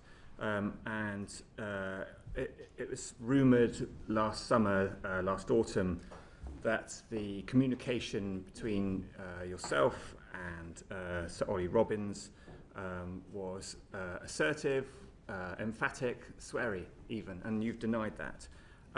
How did you communicate to the FCDO the desire from Number 10 to speed up the approval of Mandelson's developed vetting? Thank you, and I'm glad to have the opportunity to answer this. I'm firstly very, very grateful to Sir Philip Barton for what he said about this swearing rumour. It is something that has caused me a great deal of stress for a number of months. I don't know why people do this in politics, put around untrue rumours. They phone lots of journalists. Those journalists then phone lots of politicians. That's how rumours get around. It is very, very corrosive.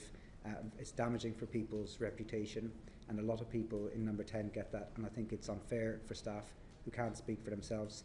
I'm grateful as well to the journalists, the vast majority of whom never covered that story because it wasn't true, and I'm so glad that Sir Philip Barton said today that I did not phone him, that he has no recollection of me swearing at him, and I have no recollection of swearing at him either. I denied it when I was repeatedly asked about it by journalists. Most journalists did not touch the story and showed a lot of integrity on that, and I think it's one of the most corrosive things that happens in politics. So I'm glad I got the chance to set the record straight. I did not swear at Sir Philip Barton. I did not swear at Sir Ollie Robbins either. And in his testimony, he said that I didn't call him, I didn't text him, I didn't email him. So I was not talking to Sir Ollie Robbins about this issue. And I have to say that because of what's happened, we're rightly all focusing on precisely what happened with this appointment. But I can tell you, in January 2025, this wasn't one of my most important issues. There was far more serious issues affecting the government and the country in January 2025 than the start date of an ambassador. That wasn't my priority at all. That wasn't the issue that kept me awake at night. And if I was talking to officials at all generally at that level, it wouldn't have been about this issue. What happens, I think it's important that we unpack this idea of pressure, because there's been a lot of conversation about it. There is pressure in government every day, and most of that pressure comes from within inside you. Every civil servant, minister and SPAD I worked with woke up every morning feeling pressure to make the country better, wanting to move faster. The challenges the country face are great. That's where the pressure comes from, and rightly so. And Number 10's job in all of this is to make sure that the Prime Minister's decisions are acted quickly. But there is a real difference between asking people to act at pace and asking people to lower standards. And we never did that. We never asked people to skip steps at any part of the process. I didn't speak to, I don't think I spoke to Ollie Robbins about the appointment or the start date. I think I had a conversation, at least one, maybe two, with Philip Barton, but it was on a wider Zoom call. As he said, it wasn't on a phone call, but it was all about, can we do this at pace, not can we do anything improper. And I mean, accepting the point that your communication wasn't directly with Sir Ollie, we know from Sir Ollie's testimony that there was communication from Number 10 to the Foreign Office, even if it didn't include you both individually. And so who in Number 10 was applying this pressure that Sir Ollie described? So the private office of Number 10 chased the appropriate department every day on decisions that the Prime Minister would have made. There would have been occasions where I'd have asked, where are we with this decision? But as a priority of Number 10 of our daily meetings, the start date of Mandelson was not something that was regularly on the agenda. It would have been sometimes. So what happens is the Prime Minister takes a decision, and then the private office will chase another private office. If it's a political issue, if there's a political barrier, then SPADs will chase SPADs, or occasionally it might elevate to talking to ministers about what's going on in the department. But in this case, the Number 10 private office would have chased the Foreign Office private office to see when this was happening. But none of the chasing would have been asking to skip steps, and I think that's very important, because we're talking about national security. And every single person that I worked with in Number 10 took national security very, very seriously. Everyone there knew what was at stake with national security and would not have played hard and fast with national security. I just want to repeat back to you a couple of lines from Sir Ollie's testimony to this committee last week. He said, "My strong sense that there was an atmosphere of pressure and a certain dismissiveness about this DV process." And separately he said, "Throughout January, honestly, my office and the Foreign Secretary's office were under constant pressure." Do you refute that? Like I said, I'd like to unpack the two elements of pressure here. We're under pressure to try and get decisions implemented. Our preference in Number 10 was that Mandelson was in post for the inauguration. And we wanted him in post for the inauguration because there was an opportunity to get to meet the new incoming administration and other key figures in DC. In the event, the Foreign Office were unable to get him in post by then. He didn't start for 3 weeks later. So they couldn't deliver on that timetable, and it wasn't the end of the world for us. It wasn't a big deal. Our preference was 20th of January. I believe he started in the 10th of February, sometime around then, 2 or 3 weeks later. So we didn't get the timetable that we wanted, but we wanted it to be done quickly. But I worry that this conversation that's happening, and it's right that it's happening because people need to understand what's happening, is bringing two things together that are completely separate. Yes, we wanted it done quickly, but at no point, at any point in Number 10, did I witness anyone being dismissive about DV or national security. That pressure around the timeline may have been misinterpreted as pressure for an outcome. So how would you reconcile the pressure that Sir Ollie described last week with the Prime Minister having stated at Prime Minister's questions last week that no pressure existed whatsoever in relation to this case? The Prime Minister was saying there was no question, there was no pressure in relation to vetting. I don't think I ever had a conversation with a senior official about anyone's vetting. as Ian Collard said in his letter, he didn't think it had any impact on the outcome of their vetting. I think there's a world of a difference between saying we want to go quicker and we want to be reckless. There's a world of a difference from saying to a taxi driver, I'm late for a plane, to can you break all the red lights and go speeding. There's a world of a difference between those things. One is proper. We want things done quickly. The people of this country should want, number 10, to say we want things done quickly. The other one is wholly improper. We want steps to be skipped. I mean, you're talking about red lights. I mean, the pressure put on civil servants, potentially, meant that they missed 2 red lights on the form, on page 10, the summary form, which said that they recommended that he didn't pass DV. I mean, according to Ollie Robbins, he didn't see it. According to Ian Collard, he didn't see it. So they both of them missed those red lights. And is it not because of pressure being put on them? That's not what either the testimony from Ollie Robbins or from Ian Collard's letter said. My understanding was he said that he does not assess that pressure affected the outcome. I thought that's what he said. Neither of them can talk. You're the one who raised red lights and cab drivers. Both of them missed the red lights. Both of them missed the green, orange, red. Neither of them can tell us that they saw those 2 things. It seems to me to be fairly clear evidence that the DV was making a fairly strong recommendation. And yet we hear both of them seem to think that it was a borderline case leaning towards not. So Ollie made his assessment and would have carried out the processes the way he saw fit. I can't comment on how the DV process worked. I'm only learning about the DV process in real time, watching these interviews and watching this committee's work. What I can say is that nobody in number 10 ever thought it would be acceptable to skip steps. Yes, we want to move quickly, but that does not and should never involve making decisions that put national security at risk. I haven't seen anything in Sir Ollie's testimony or Ian Collard's letter that suggests that they did not follow proper procedures. They're saying they did follow proper procedures. Why they missed them, I think, needs to be part of how we draw the lessons from this. But they're not saying that they did anything improper, and nobody's saying they were asked to do anything improper as well. You've heard from Sir Philip Barton, you've had the letter from Ian Collard and Sir Ollie Robbins and Cat Little, and these are all like brilliant people. None of them said they would be asked to do anything improper. And from everybody I know in Downing Street, private office people would not ask if other private offices to do anything proper. These are serious people who worry about national security. We've got Fleur next. Thank you, Chair, and thank you for coming in to see us today. I'm going to take you back to the very beginning of the process.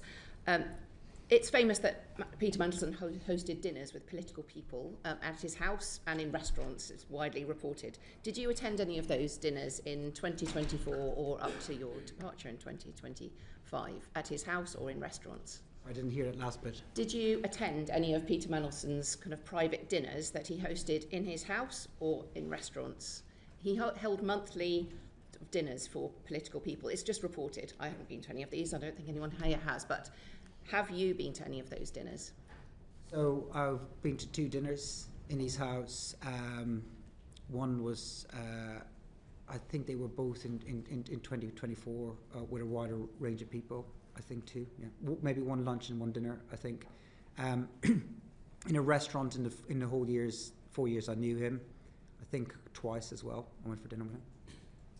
Thank you. And we're trying to get to the bottom of who really proposed Mandelson's appointment. So you have said that you're sorry for your part in it, but also that before you started in post after the election, there were some access talks. You referred to access talks in January 2024, which you weren't party to, but which happened. You know that Peter Mandelson's name came up. Was it a done deal? Oh, sorry. No. Okay. No. I didn't say whose name had come up. Okay. So I spoke to Simon Case, Yep. trying to piece together what happened, and he said, I said to him, I recall there being a sense that we always seem to have wanted a political appointment. And I said, when did you first remember this? And he said January, February 2024, that Simon Case asked the Prime Minister's Access team what they thought about the US ambassador. They were replacing Dame Karen Pierce. They were thinking about who to replace her with and what the process was. And Simon Case was informed that the Prime Minister was minded to make a political decision, but as far as I know, Mandelson's name was not in that. Okay. And at the dinners and lunches, the 2 dinners and lunches that you attended, did Peter Mandelson did he lobby you about becoming the ambassador to the US?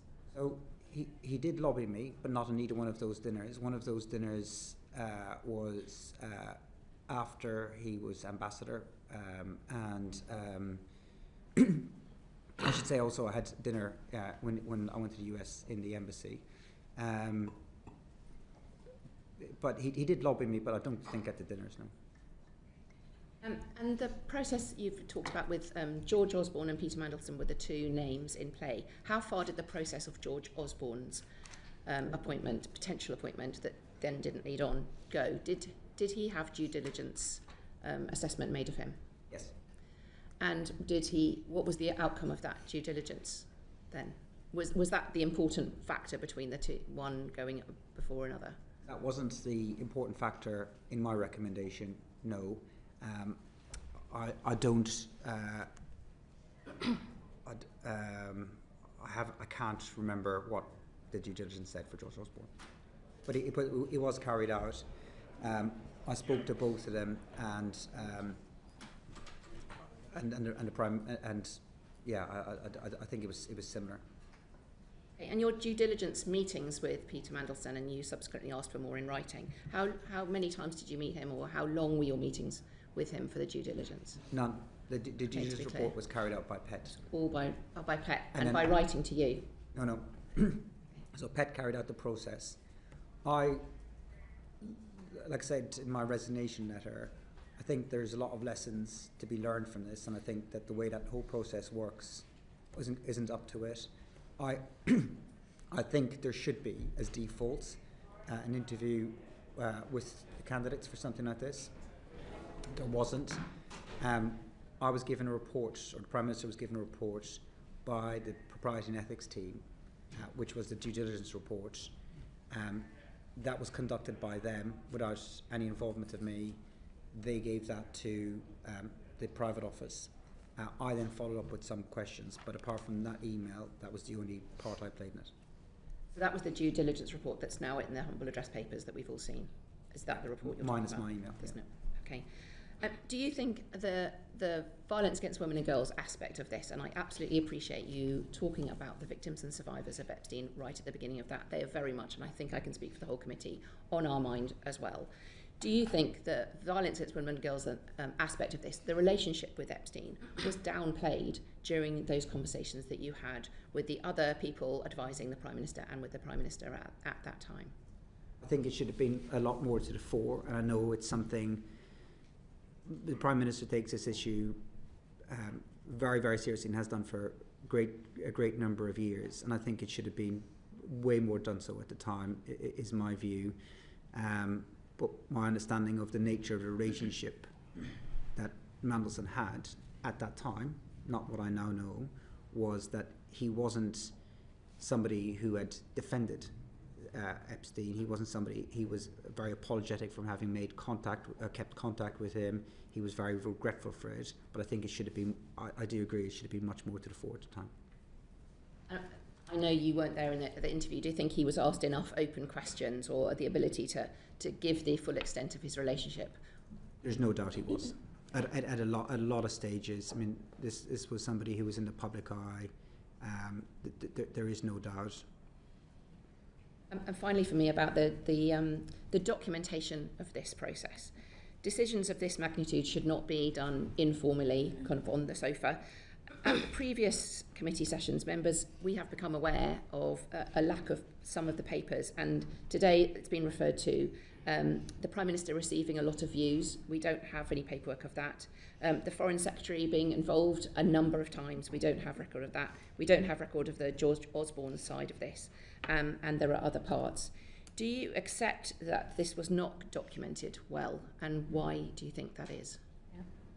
So I think government is conducted with conversations as well as papers, Prime Ministers should be able to phone people up and say, what do you think about something? I think it's right that decisions are recorded.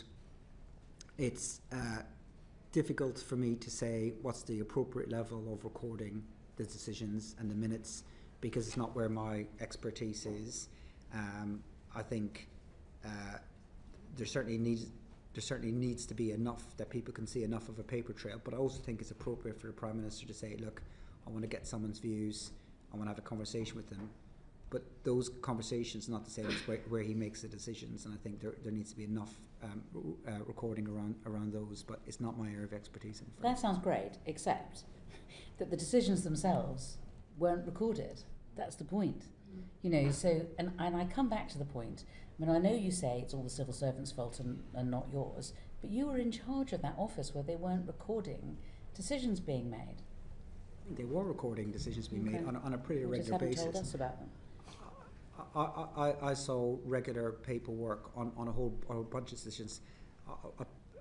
If I've in any way slighted the people I worked with in number 10, please forgive me, because these were the most wonderful people, very serious people. I'm sure they were, but I just want to see I just want to see evidence of decisions being made in relation to Mandelson and how those decisions were made. And we just, you know, I mean, we have the humble address, we have all this paperwork coming out, you know, we haven't seen any evidence of how these decisions were made. We're having to take the memories of witnesses that, you know, as we can see, are different. Anyway, I'm sorry, Edward, you have another question. Sorry, Chair. Yeah, I just wanted to sort of, I guess, return to your original questions at the opening, which is when you're talking about the timeline and that prior to coming into government, in meetings with Simon Case, you're saying that the Prime Minister is already minded to make a political appointment. And according to what you said, at that point, no names were being discussed. But why was the Prime Minister already thinking about making a political appointment when, to this particular post, when we didn't know the outcome of the election, there was somebody good currently doing the job and a shortlist process for a diplomatic candidate had already been run? What is the logic saying that job there I might make a political appointment to? So I don't think I said there was no names being discussed. I don't know what names Simon Case did discuss. That I just don't know, because I wasn't in that conversation. In January 2024 and February 2024, my total focus was on the election, and I was very reluctant to have any conversations with anybody about who would do what job if we won the election, because I didn't like that kind of talk. That's fine. I'm just wondering why already, prior to the election, is necessary that there is going to be a political appointment? He didn't discuss it with me. I wasn't intimately involved in preparation for government work. I didn't have a view. I don't remember even having a view of it at the time. The Australians did something similar with Kevin Rudd. I don't know where the origin of that idea came from. Okay, because to the Chair's point about, you know, this looking like it was a railroaded decision, you've already got, prior to the election, the PM identifying that position as somebody who wants to make a political appointment to. You've then got two candidates, and again, not to speak to the suitability of either of them, but one of them is a friend of Jeffrey Epstein. I'm assuming the other one isn't. And everyone you speak to is giving you pros and cons as to is the other one actually a stooge? Is George Osborne just on there as so that, you know, you've got a tick box exercise, there are two candidates? Because you've gone through this entire process ignoring all of the red flags, with all of the due diligence, with every conversation with every single person saying, well, you know, it's a difficult decision, there are pros and cons to that one. Are they also saying there's pros and cons to the other one, and does it not just come down to which one is a friend of a paedophile? So I think there's three things on that. One is, I don't think that he railroaded. If the civil service was being told in January, way ahead of election, that should Labour win a general election, they would look to a political appointment, I think that was ample time to prepare processes, to talk to senior officials to say this is the direction a Labour administration might want to go in. So that's the first thing. Second is that I think if Kamala Harris had won the US presidential election, I think it would have gone to a different candidate. Third is that the nature of the relationship between Mandelson and Epstein wasn't known to us at the time, and that's not the nature of the relationship that we understood it to be. That's not the nature of the relationship that he represented it to be. And the final part is George Osborne was a very credible candidate, and part of the thinking was the relationship between sister parties or parties of a similar political persuasion, his more recent experience, the fact that he had commercial acumen, the fact that he was Chancellor of the Exchequer. He was a very credible candidate and one that we gave serious weight to.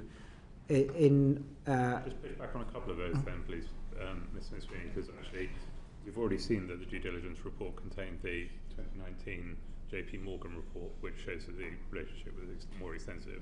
And as for putting in place the processes, the civil servant putting in place the processes, according to Philip Barton's timeline, it was barely a month that they were given to go through the entire process and do DV and agreement and everything in order to get him in place in time for inauguration, which was your desire. Yeah.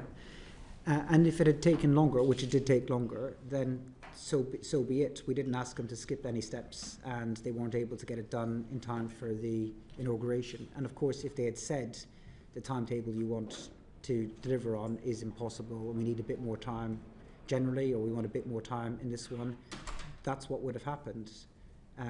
There was nothing stopping the Permanent Secretary saying that to the Foreign Secretary, or there was nothing stopping the Permanent Secretary saying that to the Cabinet Secretary. We need a bit more time, and a month isn't long enough.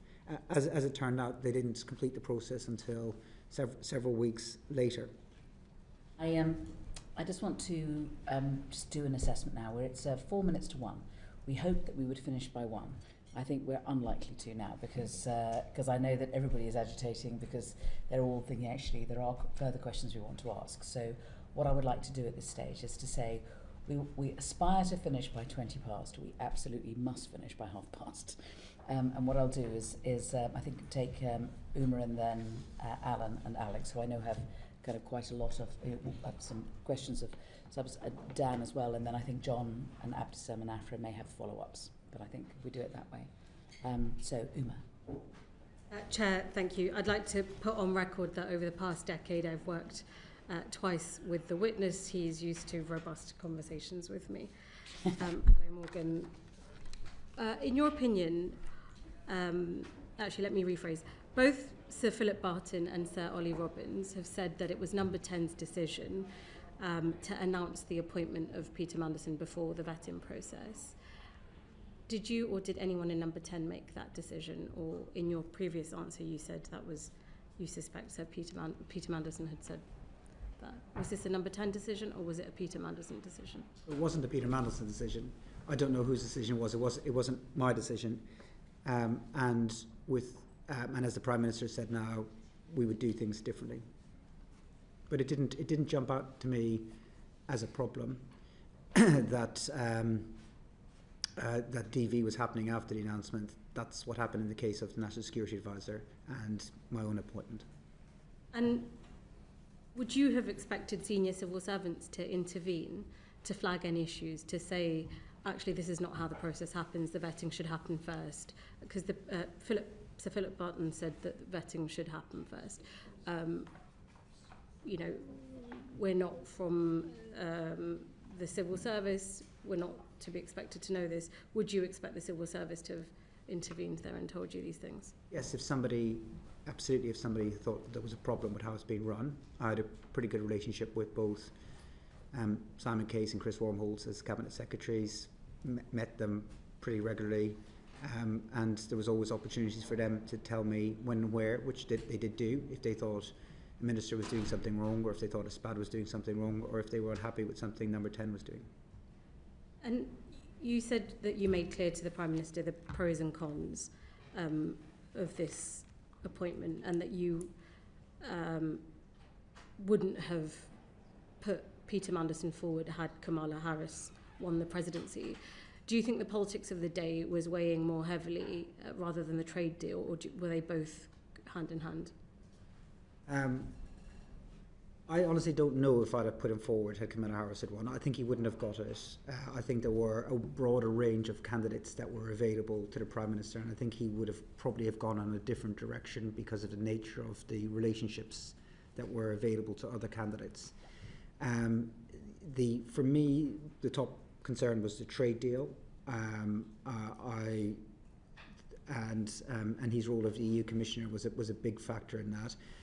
But the potential political relationships were also a factor, yes. Was the Prime Minister led to believe that Peter Mandelson's risks, the cons as you've set out, were manageable?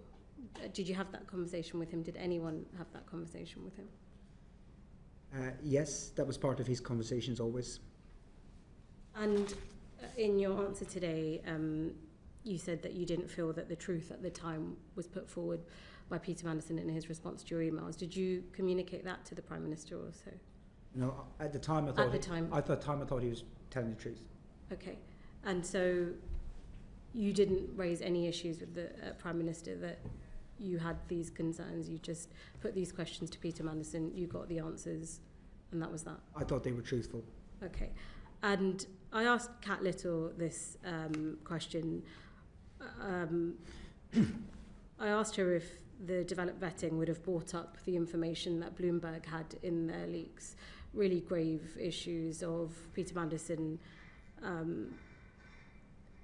sharing information about a market-sensitive matters when he was then in government, which is huge and a betrayal of this country.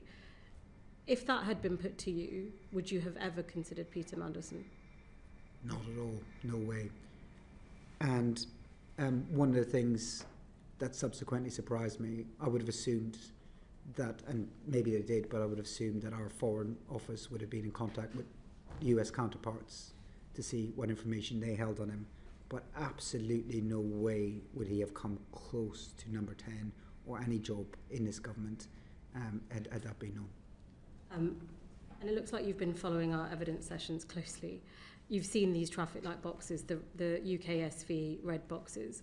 It turns out every stage of this process I've never actually seen the boxes until this was leaked. So it's a bizarre process all round and one that doesn't seem fit for purpose. Had any of these issues been raised with you by the developed vetting, by the FCDO, by anybody? Had they been put to you as the Prime Minister's Chief of Staff? No, they're completely compartmentalised from SPADs, and as it turns out, more from ministers than I thought it was too. And I think it's quite right that it's compartmentalised for SPADs. I think that there are clearly a lot of things that need to be learned about how all these things will work, but there is no way that anyone in the Foreign Office would have discussed DV, anyone else's DV with me at any point. So I think there's a lot that needs to be learned by this whole process. But and I said, and I felt at the time when all this came out in September, that look, I know what I did wrong. I know the judgment calls that I made that were wrong. I'll live with them for the rest of my life. But as a chief of staff and you're a political advisor, you also relying on the information being presented to you.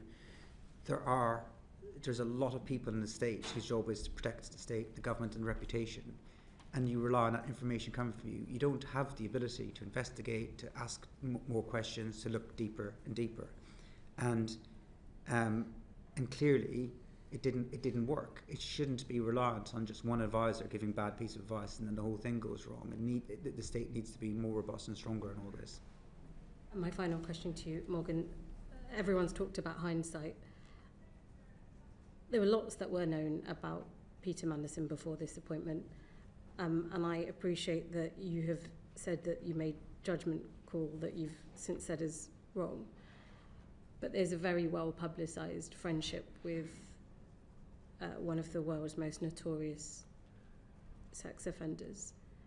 How was it that nobody within number 10 had seen this as an issue that so many of us had an aversion to? What was going on there that this was not the immediate red flag? So I think the thinking was that the time that he was in contact with Epstein, he presented as being an acquaintanceship.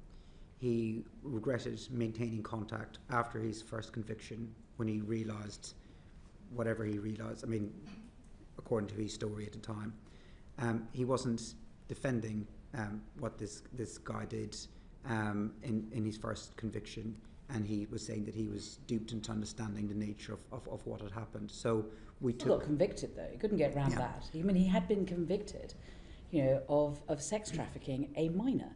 I mean, it's pretty. I mean, how do you talk your way out of that?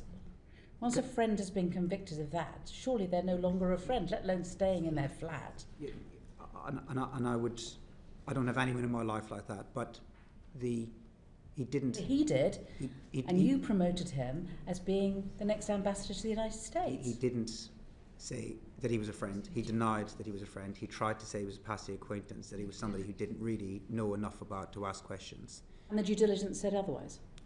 The due diligence didn't say he was a friend, and Mandelson Stayed in his house. The due diligence said he stayed in his house. Not happening in my house. All right, Alan. Thanks, Chair, and thanks for your time, Morgan. I think you said earlier that you thought the DV process might also pick up untruths or misrepresentations by Peter Mandelson. Do you know if the answers that he gave you on the Epstein follow-up or the due diligence report was sent to the DV system, the officers, to use as evidence to check the kinds of answers he'd given you? I don't know. Thanks. Thank you. Alex. Thank you, Chair. So we heard from Sir Philip this morning that he felt the speed of the appointment was unnecessary. Karen Pierce was doing a good job. The administration would take some time to set up. And Ollie Robbins, in his evidence, said the whole process felt weirdly rushed. So why did you push for such a short timeline between the announcement and the appointment? I didn't. Did Ollie Robbins say it was weirdly rushed? No, Jonathan Powell did. Jonathan Powell, okay.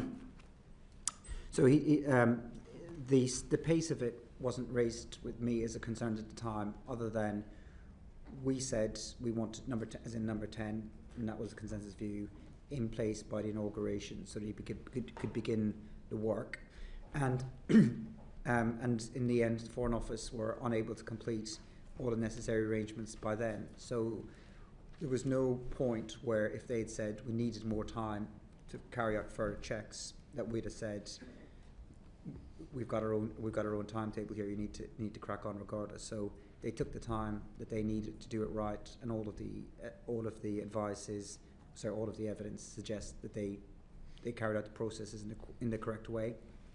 I think we wanted to get.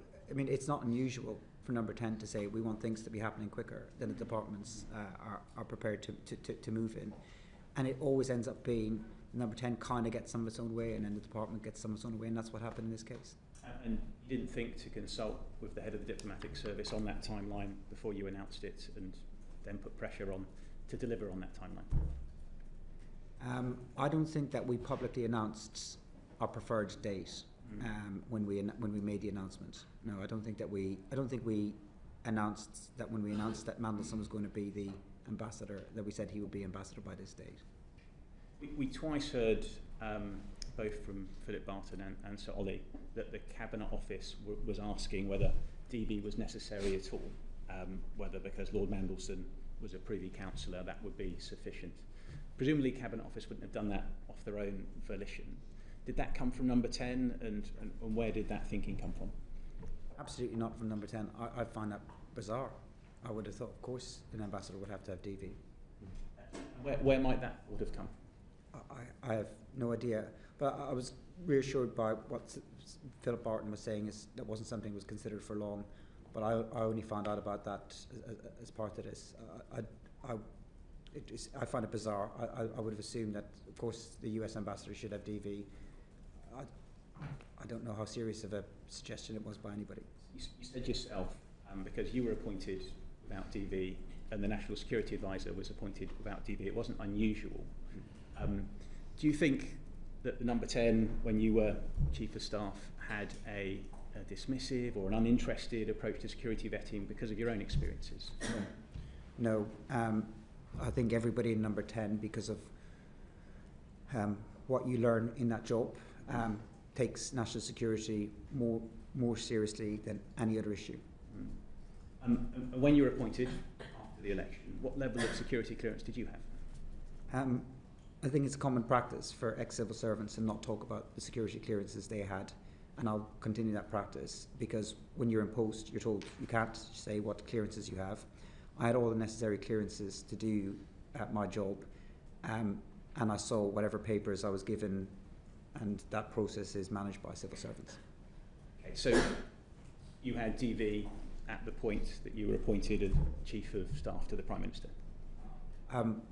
I don't want to say what my security clearances were, but I had all the security clearances I needed to do my job, and I completed the forms and the processes and the interviews the same as anyone else. I mean, this whole thing is about security clearances, developed vetting. We've had a long conversation about the process.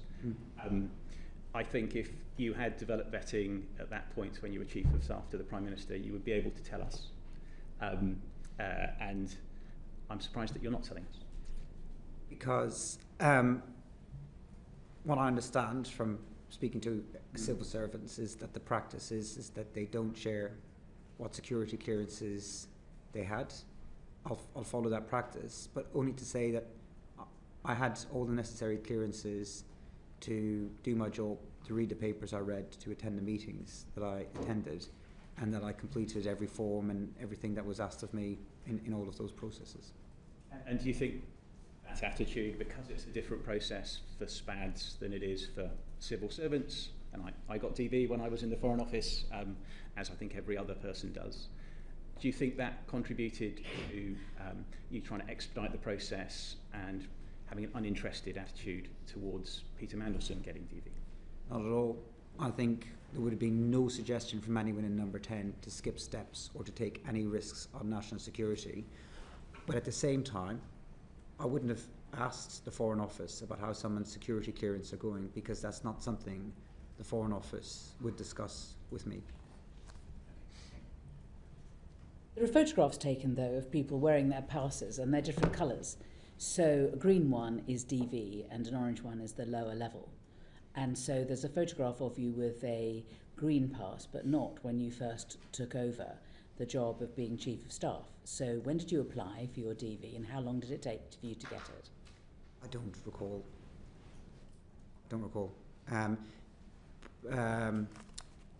The process as well is driven by how quick people fill their forms in. Yeah. A lot of people take a very long time. Would it be unfair to suggest that you didn't fill in the form straight away? Oh, I don't know. I don't know why you think I didn't fill in the forms. I filled in the forms as quickly as I could. They're quite extensive, and it's not something that you could just sit down in an hour and rattle your way through. And if you don't get it completed, I mean, it takes a long time. But I took all of that side of things extremely seriously, because in order to do my job, I needed to have necessary clearances.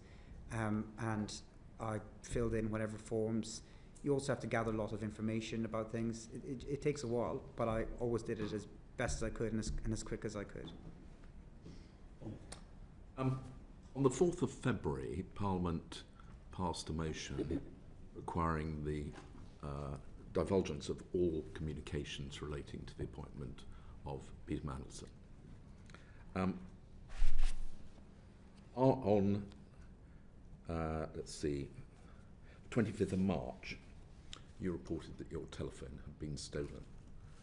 Now, the Metropolitan Police have released the transcript of the call you made relating to the theft of your mobile phone. You didn't say, "This is the Chief of Staff to the Prime Minister. My government issue phone has been stolen," which one would imagine would have been taken pretty seriously. You just said, "Oh, hello, someone just robbed my phone." Why did you not make it clear that this wasn't just an ordinary theft? This was a phone which was likely to contain highly sensitive information. So the dates are slightly incorrect. My phone wasn't stolen on the 20th of March. My phone was stolen on the 20th of October. So it was 4 months before. I gave up my government phone pretty much as soon as I left. Within a couple of days, I handed them all my kit back to number 10.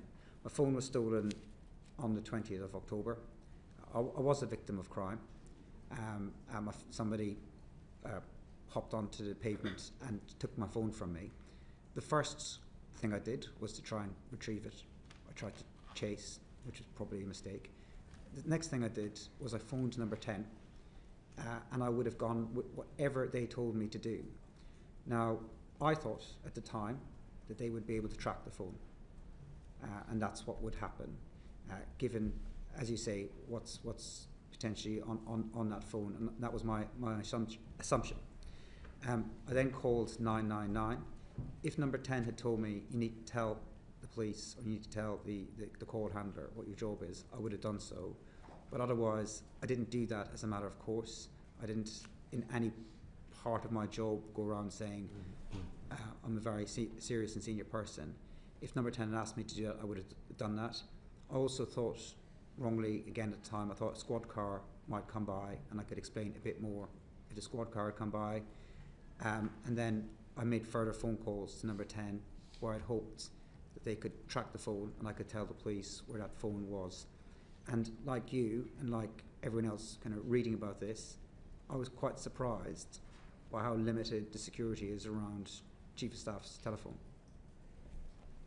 One of the reasons the squad car didn't come round may be because you gave the wrong location. You said you were in Belgrave Street, which the operator interpreted to be in Stepney, and you said he turned left, there's a park on top of the road, and the operator said Stepney Green Park, okay? And you said, yeah, he turned left there. No, it wasn't anywhere near Stepney, it was in Pimlico, I understand. So I also said I was in Westminster. So I said I was in Belgrave Street, Westminster, where I think I was on Lower Belgrave Road? No, I think I might have been on Lower Belgrave Street. Okay. It was some months ago, and I missed the lower. I didn't see it. I was also missed the operator saying Stepney Park. I was also quite adrenalised. So what happened was I chased the guy who stole my phone as far as I could. I was out of breath. I was completely exhausted because I'm 48 years of age and I shouldn't be chasing people down the street. And then I was trying to go back to the original location that it happened so that I could tell the 99 operator.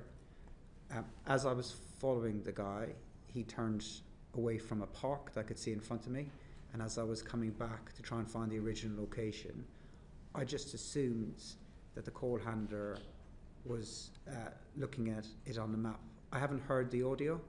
I can't imagine that I was clear and coherent at the time. I was out of breath, I was adrenalised, and if I gave any wrong direction, it wasn't intentional, but I did say I was in Westminster, and why the squad car didn't come had nothing to do with how the call handler had heard it. The call handler had said the squad car wasn't coming while we were on the call, and if the call handler had said to me the squad car is there, I'd have been much more precise about where I was so that I could meet the police at the time. And as I said, I had thought wrongly that my phone would be tracked so I could retrieve my phone. Can we take it that your phone would have contained quite a lot of communications either with Peter Mandelson or about Peter Mandelson's appointment? Probably not as much about his appointment. That hasn't already been available to number 10, because when he was sacked, number 10 did do its own I wouldn't say investigation, but its own research on what happened and why it happened. And as part of that process, I was asked to share messages and emails about the appointment, and also been interviewed, as were other members of staff. So those messages are therefore recorded somewhere? Everything that I had at that time in September, which was more than a month before my phone was stolen, I shared it with the number 10 team. Beyond that, any messages that I sent to ministers or staff or officials would still be on their phones. That should be in the humble address material at some stage. Yes. then? Yeah, I would have thought so. So actually, there is a record, you believe, of all your communications from that phone, which, if relevant, will be released. So I don't think that I don't think all of my phone records will still be available, but I don't know what the recipients of my messages have, and they'll have to share their messages too. So I can't tell you what the Cabinet Office have. I'm not in charge of the humble address process and wasn't when I was there, and I haven't been told by the Cabinet Office what's been released and when, but I gave all of my government kit back to number 10 when I left. One would assume that given the sensitivity of the material on this phone, and there may be all sorts of things besides Peter Mandelson, that there would be quite a robust effort to try and recover it. Has there been any news as to whether or not it's been found? Or Police keep me up to date, but I don't think that I should share the latest. But they haven't found the phone. No. Just very quickly following on from Sir John's questions, so for the missing period from October onwards in relation to the content of your phone, was it not backed up to a cloud or linked to a device, or have we lost all data for that period? So from October 20th to my departure, all of those messages should still be on the phone that I gave back to the government, so they should have all of that. For everything prior to that, whatever the settings were on the phone, I didn't change them, so I didn't change whatever default settings people have on WhatsApp. It could be linked to a cloud. It could be backed up somewhere. I don't know. I don't know. My understanding is it's not, that they don't go connect back to the cloud, but whatever the default settings were on my phone, I just kept those. The government phones are pretty restrictive at what you can do as a member of staff with them. When I became Chief of Staff, we couldn't copy and paste on those phones. Thank you. Did you have disappearing messages on your WhatsApp? That's the question. Yes, with some people, yeah. With most people. Yeah, I think I did. Peter Mandelson, did you have disappearing messages? I probably did, yeah. Yeah. I've got just one other sweep-up question before I go to Afra. You've been asked about dinners with Lord Mandelson. I wondered if you could also tell us. I think there were also monthly dinners at Lord Liddell's, which I believe Peter Mandelson used to attend to. And were you attending those? I attended a couple of dinners with in Roger Liddell's house that Mandelson was at. The reportage of these dinners, I think, were just made it sound like these were something that was happening when we were working in opposition. I read about them in a book. They weren't. We all know what book it is. Yeah, I mean, it's was it not also a part of the history of Labour Together as well? No. So I'll explain a little bit about it if I could, because I think there's a bit of stylisation going on. A lot of that period the book is covering is COVID, so nobody was going around to anyone's house for dinner. Mandelson did not like Labour Together at all. He was not a fan of what I was doing. He was not interested in it. He broadly didn't agree with it. So I think the first conversation I had with him, I think from my best memory, was 2017. And the reason why I had a conversation with him, I was also having a conversation with a lot of former senior Labour grandees, was because there was you will recall, there was a group of Labour MPs who were arguing to split the Labour Party. I did not agree with that. I thought it was a terrible idea, and I was trying to basically make the case and build support to oppose that. I met with Mandelson as part of that. He wasn't particularly interested in what I was doing at Labour Together at all whatsoever. The next time I really started to meet him more was about 2019 at social gatherings, a couple at Roger Liddell's house, but I didn't really have a one-to-one relationship with him. I don't think he backed Keir Starmer to be leader of the Labour Party. I don't recall him doing so. He certainly didn't. Certainly wasn't working on the campaign, wasn't donating to the party. So if he voted for him, which he might have done, but from what I could tell, so this sort of mythos that's being built, that he is some sort of guiding hand behind me or my strategies or my life, is not the case. I started to try to engage with him for advice in about late 2020, early 2021, I can't remember when I was thinking about how do we win the next general election. I also did so with characters like Margaret McDonough or Spencer Livermore or people who had run campaigns before, because I wanted to know what a winning campaign would look like, and he had been part of one in 1997, and that's why I engaged with him then. But there was no closeness of a relationship prior to then whatsoever. Thank you. Civil servants, including those in ambassadorial roles, can be eligible for a severance payment when their employment's terminated. Were you aware that Peter Mandelson would receive a severance payment on leaving his role? No. So at no time until it came out in the media were you ever told or aware that he would get payment? You weren't consulted at any stage on the terms of his departure? I wasn't consulted on his departure. I don't know if I was aware, but I wasn't consulted or didn't give a view, wasn't asked for a view. Okay. And were you aware whether others in number 10